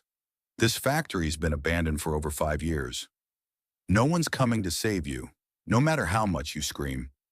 He then asks, "Want to talk now?" Jin-ho tries to say something. Huang leans in and asks, "What are you saying?" Then he sees Jin-ho flipping him off. Enraged, Huang slams Jin-ho into a pillar. A man in the back warns Huang to be careful, or he might kill him. Huang simply says, "Let's continue the interrogation." The man asks, "Haven't you found out enough?" But Huang replies, "I'm just getting started." Jin-ho, in a daze, sees a vision of Huang's brother. Before he can react, Huang notices something. He looks over and sees a shadow soldier standing silently. Taking off his jacket, Huang asks, "Is there a dungeon break nearby?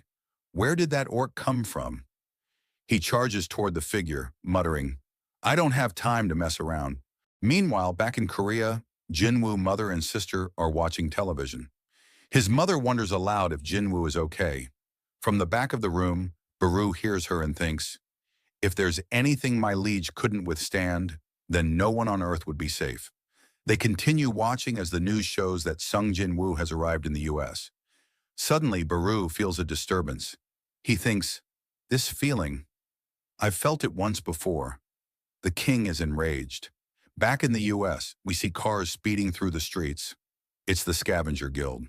Thomas Andre is inside one of the vehicles. He orders the driver to stop, realizing it's already begun. He kicks open the car door and jumps out, telling his men to follow him as quickly as they can, saying, "I'll go on ahead." After he leaves, one of the men sighs, "We're going to be flooded with compensation invoices again tomorrow." Back at the abandoned factory, Huang Dong-su is punched hard in the stomach. Yu Jin-ho, watching, smirks, knowing he's been saved. The punch is so powerful that it sends the S-rank hunter Huang flying. It's Sung Jin-woo who tracked them down and used shadow exchange with a shadow orc to save Jin-ho. After knocking Huang out of the building, he rushes to Jin-ho and tries to give him a potion. But a system notification appears. You cannot use a healing potion if the target's HP is below 10%. Seeing this, Jin-woo turns to the two men standing nearby. He asks if either of them is a healer, and with fury in his eyes commands them to heal Jin-ho. One of them, visibly trembling, replies, "I don't understand Korean."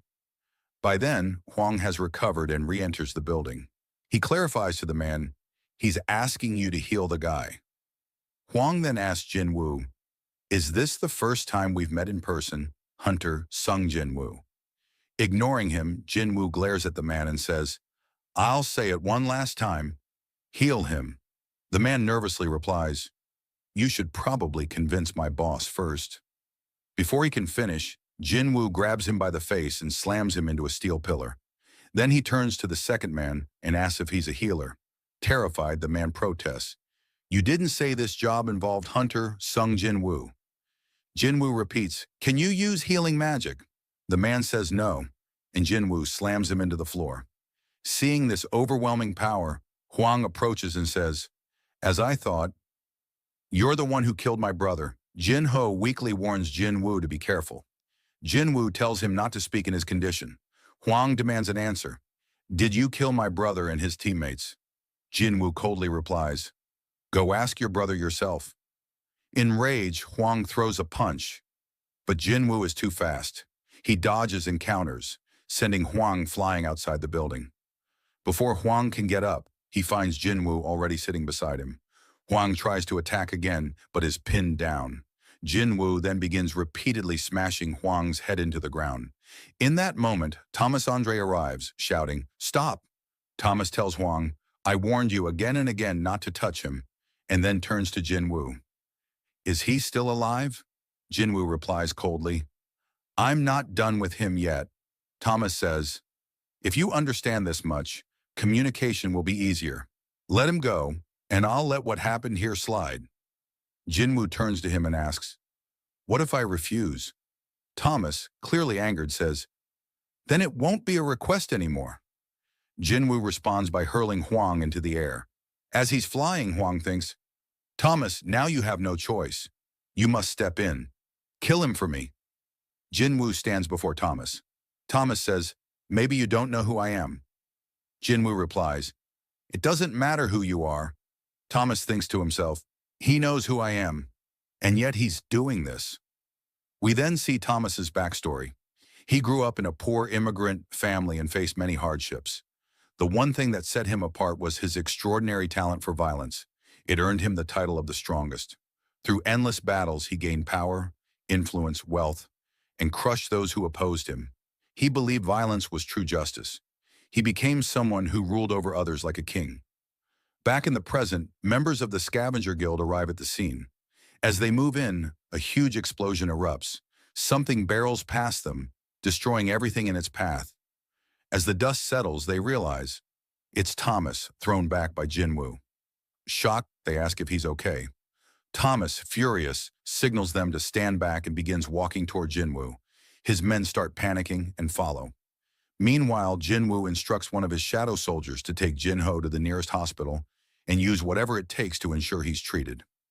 After securing Jin Ho's safety, Jin Woo turns his full attention to Thomas Andre and the rest of the Scavenger Guild.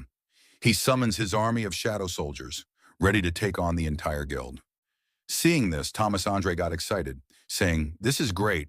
There's finally a worthy opponent. While thinking to himself, I couldn't care less about the Huang Dongsu matter anymore. There's only one way to redeem my damaged pride, to kill that bastard. But he tells Jin Woo, it's not too late to admit your mistake and back off. I'll at least spare your life if you do so now and apologize. But instead of answering, Jin Woo flips him off. Seeing this, Thomas gets even more furious and begins to transform, saying, you'll regret not taking this last chance.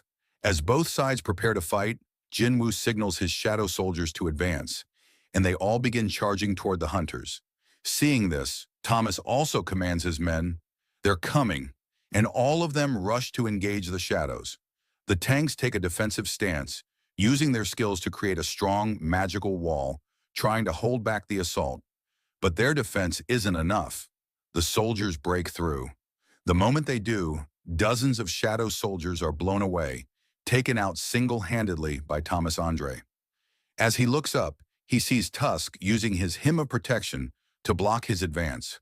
Without hesitation, Thomas leaps through the shield and smashes into Tusk's face. As he does so, he thinks, my guild members don't stand a chance against these monsters, and charges inside the building where Jin Woo is.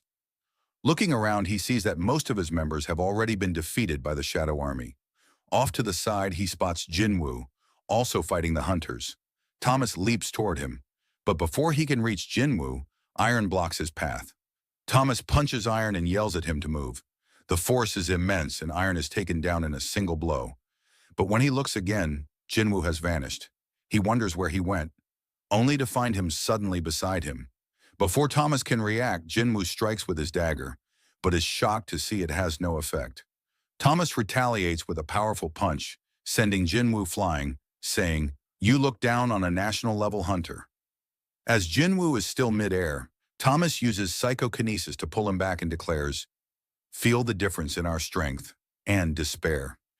But while being pulled in, Jinwoo uses ruler's authority to hold Thomas in place. Thomas realizes he's trying to crush me. It's like I'm completely immobilized. Despite being drawn in, Jinwoo attacks. Before Thomas can break free, Jinwoo lands a powerful strike that makes Thomas cough up blood. He crashes to the ground but manages to stay upright, thinking, I'm bleeding. Jinwoo doesn't let up and charges again, saying, what was it you said earlier? Feel the difference in our strength and despair. He unleashes a flurry of blows on Thomas, who is caught off guard.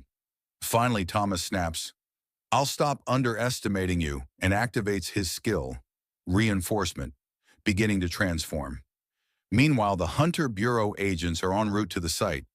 In the car, Agent Adam White is asked what's happening. He replies, there's no time to explain everything in detail. Another man says, you might not realize it as a civilian, but any closer and our lives will be in danger. Back at the factory, Thomas has completed his transformation. Jinwoo recalls what Kamish once said. 4 humans received the ruler's powers. Perhaps they're the survivors of the Kamish raid. They must be the 4 national-level hunters. Thomas charges at Jinwoo, who begins to move forward but quickly stops as Thomas prepares to attack. Thomas smashes the ground with such force it shatters beneath him, but Jinwoo narrowly evades. Thomas uses another skill, and panic spreads among the guild members, who yell, get away from him. He's created a black hole, pulling in everything around, including shadow soldiers. Jinwoo watches and thinks, what incredible strength. It's like a black hole. If not for ruler's authority, I would have been sucked in. Just then, a massive explosion occurs, destroying half the building. Jinwoo survives. Looking down, he sees Thomas yelling, I won't miss this time. As the remaining hunters evacuate with the wounded, Thomas launches toward Jinwoo at lightning speed. But Jinwoo steps on his face mid-air and launches off of him, knocking Thomas down. Thomas uses telekinesis again to pull Jinwoo in, but Jinwoo counters with ruler's authority, pulling Thomas toward him. Thomas thinks, if he plans to take me head-on, and prepares, saying, I'll take you on gladly. Their fists collide, creating shockwaves. To Thomas's shock, Jinwoo breaks through his armor and gives him a cold, disappointed look. Thomas is knocked into the ground. He gets up, screaming in rage, and throws a punch, but Jinwoo dodges it easily. Jinwoo delivers a knee to Thomas's face, shattering more of his armor. By this time, Hunter Bureau agents have arrived and are stunned by the level of destruction from the clash of these 2 monsters. The man told Adam White to stay back as it was dangerous and pointed ahead to something that had just been thrown down. White asked what it was, and the man told him it was Thomas Andre. They saw Thomas lying on the ground being beaten up by Jinwoo. Thomas thought, how can a mage-type hunter produce such power and speed? Gathering his strength, he said, I can't lose like this, and tried to counterattack, but Jinwoo was too fast. Jinwoo managed to block the strike and rip the armor from Thomas's face. Furious, Thomas got back up and shouted, I am Thomas Andre. You think this is enough to take me down? But from behind, Jinwoo attacked again, saying, I told you, didn't I? It doesn't matter who you are. He began beating Thomas relentlessly once more. Agent White pleaded with Jinwoo to stop, but Jinwoo didn't listen and continued striking Thomas, breaking both his armor and bones in the process. Finally, Thomas accepted defeat and said, it's over. I lost. Jinwoo stopped after seeing his condition. White thought, to reduce the great Thomas Andre to such a state, how many hunters in the world could do such a thing? He wondered if there was even a single one. Once this news gets out, it will shake the world to its core. He then ordered the hunters on site to begin healing Thomas quickly. One of the hunters reported, every bone in his body has been broken. The blood loss is severe too. I won't be enough on my own. It'll be better if we all treat him together. They also noticed that despite the massive battle, no one had died. White thought, I guess this is as well as it could have gone. Then one of the agents alerted him to something. When they arrived at the spot, they found the lifeless body of Hunter Hwang Dong-soo on the ground, and Jinwoo was nowhere to be seen. Back in Korea, Jinwoo was sitting on top of a building. He had used Shadow Exchange to instantly return from America, switching places with Baru right after the battle with Thomas Andre. Another presence stood near him. Jinwoo looked at it and said, "It's been a while since you've been in Korea, hasn't it?" We then see Baru at the hospital, using his abilities to heal Jin-ho. Soon after, a shadow knelt before Jinwoo and asked to be given a name. It was the shadow of Hunter Hwang Dong-soo. Jinwoo looked at him and said, "How about greed, since you died because of your greed?" After naming him, Jinwoo ordered, "Now lower your head to the ground." The next day, back in the United States, Jinwoo was on his way to the International Guild Conference. He asked Adam White why there were so many reporters outside, and Adam told him it was probably because the media had already caught wind of his fight with Thomas Andre. As Jinwoo entered the building, he thought to himself, "I don't want to think about Hwang Dong-soo anymore. I came to America for one reason only. Once my questions are answered, I'll have no more business here."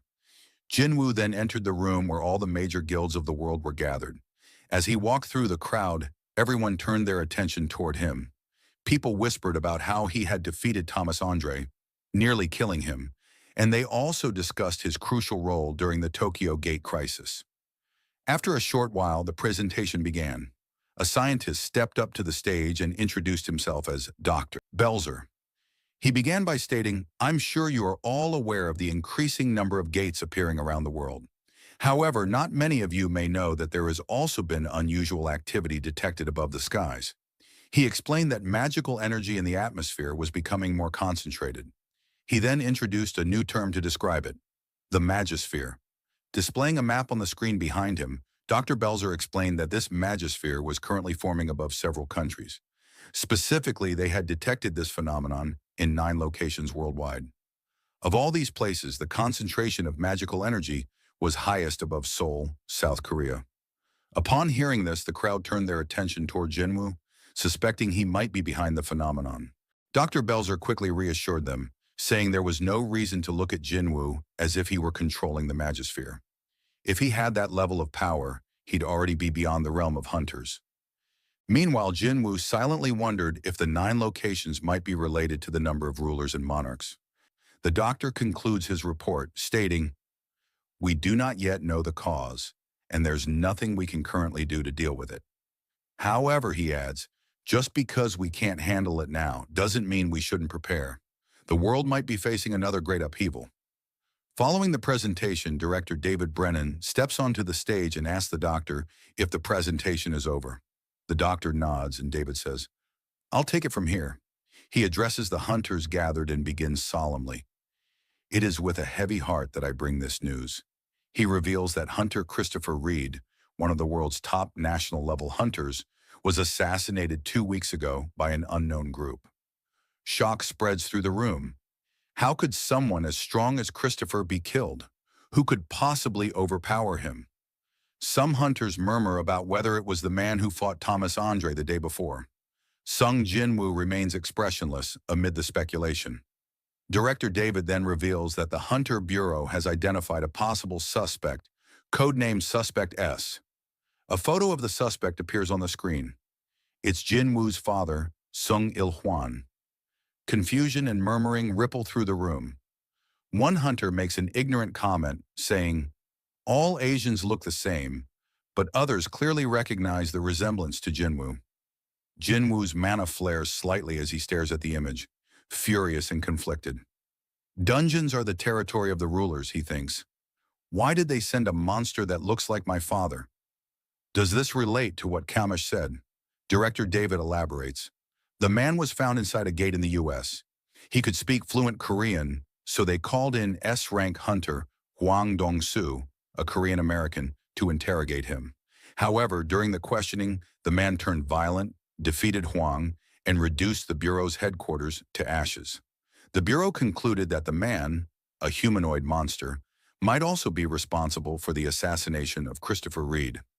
As Jinwoo watches the footage, he sees his father warning Hwang, "Never set foot in Korea again." Greed confirms it.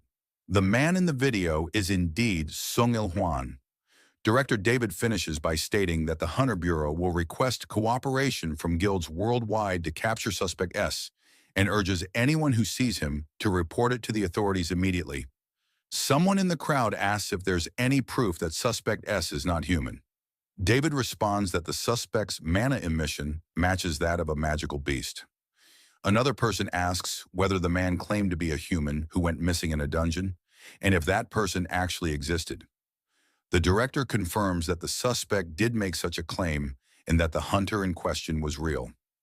When asked why his identity hasn't been revealed, director David explains that the hunter is connected to someone present in the room, and that's why they chose to withhold the information. As David prepares to step down, another person raises their hand, Liu Jigang, China's seven-star hunter. Liu argues that revealing Suspect S's identity would be helpful for the investigation and directly asks, what is the monster's connection to Hunter Sung Jinwoo? Reluctantly, director David discloses the truth. During the interrogation, Suspect S claimed to be Jinwoo's father. Liu then turns to Jinwoo and asks, if Suspect S truly turns out to be your missing father, and other hunters attempt to hunt him down, what will you do? Jinwoo responds firmly, it is only right for hunters to hunt monsters. If he is indeed a monster, I will take care of him myself. But if he's not a monster and truly my father, I will hunt down the hunters who go after him. He ends with a powerful declaration. I will protect my family, even if it means making an enemy of every single hunter in the world. Sometime later, we see Adam White outside with Jinwoo. He asks, did you mean what you said back there? Jinwoo answers, yes. Adam says, to say something like that in front of 500 of the strongest hunters from over 120 countries. There's probably only one other hunter in the world who would dare say something like that. Jinwoo asks, who's the other person? Adam replies, he's in the hospital right now, referring to Thomas Andre. Adam then mentions that the Hunter Bureau has organized a feast and invites Jinwoo to join the other hunters. However, before Jinwoo can respond, he's approached by Liu Jigang and several other hunters from China. Liu Jigang says something in Chinese to Jinwoo, but Jinwoo doesn't understand, and Adam translates. Adam explains that Liu said he caught a giant monster on the coast, one that Jinwoo had previously let slip away. Liu goes on to explain that the battle was much tougher than expected, especially since it took place on the water. He adds that he's been eager to meet Jinwoo ever since, curious about the kind of hunter who can take down such strong monsters so easily. Liu Jigang then extends his hand. Watching this, Jinwoo thinks, my first impression of him was that he's just a grumpy guy. Turns out he's a rather interesting person. As Liu Jigang leaves, Adam tells Jinwoo that Liu also said he hopes Suspect S isn't truly a member of Jinwoo's family. Adam reassures Jinwoo that Liu Jigang meant no harm by it, and Jinwoo replies, it's all right. After that, director David Brennan arrives and asks Jinwoo if he has a moment to talk. Fast forward, we see Jinwoo sitting with Ms. Sellner. She greets him saying, it's been a while, Hunter Sung Jinwoo. Jinwoo wonders, is the upgrader here? What does she want from me? He responds, I never thought you'd come to see me again. Ms. Sellner tells him, I've been having the same dream every night recently, of top-ranked hunters being hunted down by someone. A few days later, these dreams begin to come true. Jinwoo asks, do you mean Christopher Reed? Director David Brennan answers, we warned Mr. Reed, but he wouldn't listen. And you know how that turned out. Ms. Sellner continues, powerful hunters who have been supporting our world will continue to die, and those hunting them will not stop. Jinwoo asks, are you here to warn me as well? Ms. Sellner replies, no, I'm here to ask you to protect the hunters. I've been trying to remember the faces of those being hunted in my dreams, but I couldn't. So I decided to try something else, to confirm their identities using my ability within the dreams. But once I came into contact with the endless power lying within them, I was forced to wake up, she says, trembling. I still vividly remember the voice I heard when our eyes met. Jinwoo asks, what did it say? Miss Sellner replies, it told me to go back and prepare for war. Hearing that, Jinwoo thinks, this is the battle between the rulers and the monarchs, the one the King of Giants spoke of. He wonders, which side is hunting the hunters? He then asks, what does this have to do with you asking me to protect the hunters? She answers, I sensed a similar power within you. He realizes, she must have seen the power of the Shadow Monarch within me that day. Then director David Brennan tells Jinwoo, these beings are in existence beyond hunters. We ask for your immense power to stop them. We weren't fully convinced when we were told you were the only one who could protect the others, but that changed after witnessing your battle with Hunter Thomas Andre yesterday. He adds, we're willing to offer anything you want, even the greatest treasure Kamish left behind, the Runestone. There are hunters in this world who have received powerful blessings and they've protected the world using that power. If they fall, the world won't survive. Jinwoo responds, I'm sorry. I can't do what you're asking. Director Brennan, surprised, asks, is this because you still hold a grudge against Hunter Thomas? Jinwoo replies, no, it's because I still don't know who I need to be fighting yet. After the conversation, Jinwoo stands up and begins to leave. As he walks away, Agent White reflects on what Jinwoo said in the conference room. I will protect my family, even if I become the enemy of every hunter in the world. But then Jinwoo stops, turns to Agent White and says, could you give me the list of hunters you want me to protect? I'd appreciate the opportunity to meet them as well. Hearing that, White smiles and replies, of course. Fast forward, it's the last day of the International Guild Conference, the night of the hunters. We see Jinwoo alongside Jinho, who has fully recovered. Jinwoo asks how he's feeling, and Jinho replies, good as new. While they talk, people nearby whisper about Jinwoo, saying things like, he's right in front of us, and yet I can't sense his presence at all. He's on a different level. Turning their attention to Jinho, they say, that's the guy who fought Thomas Andre to save him. A man approaches Jinwoo, introducing himself as the CEO of a global corporation that specializes in handling monster remains. He says he wants to purchase all the giant monsters Jinwoo hunted in Japan and asks if Jinwoo has a moment. Jinwoo replies, I mainly handle the raids. My vice chairman here takes care of business matters. He leaves Jinho with the CEO, thinking to himself, he's really a proper vice chairman now. As he's walking away, Agent Adam White arrives with a list of hunters who need protection, as Jinwoo had requested. He tells Jinwoo, we rank the hunters based on their contributions and activity. Jinwoo asks, where do I rank on this list? White replies, taking into account the giants you defeated, probably third or fourth. Looking at the list, Jinwoo thinks, this is such a drag. I should just place shadow soldiers on each of them instead of memorizing their names. Realizing it's the perfect opportunity to mark each one with a shadow soldier, he can keep track of who's an ally, who's an enemy, and who he may need to fight, possibly even use them to contact the rulers through these connections. While he's thinking, he senses something, and Hunter Wu also warns him to be cautious. Jinwoo reassures him, you don't have to worry. It turns out to be Thomas Andre approaching. Thomas says he wanted to ask Jinwoo something. Showing his injured arm, he explains, the magic damage was too severe. Even the healer's magic and the doctor's couldn't fully heal it. It's recovering slowly, but far from fully healed. He continues, you could have wiped out my entire guild after defeating me, but even during all the chaos, not a single member died, except Huang, who caused the incident. Why did you let us live? Jinwoo replies, because you didn't commit a sin that deserves death. Thomas begins walking away and says, I plan to give Huang a proper funeral. He did commit a sin deserving death, but still, please allow him that dignity. Raising his hand, he adds, once my arm heals, I'd like to have a meal with you. If you give your contact info to my manager, I'll reach out later. Laura, Thomas's secretary, approaches Jinwoo and says, my master just expressed his gratitude in the only way he knows how, by being rough. He's actually quite shy. She asked for Jinwoo's contact information, explaining that Thomas wants to send a gift of thanks and asks if there's anything he wants. Jinwoo thinks for a moment and answers, maybe a useful dagger. After she leaves, Agent White asks, shall we go greet the hunters on the list? I'll be your guide. Jinwoo declined when saying, there's no need for you to do that. Then he notices something. Is someone missing from this list?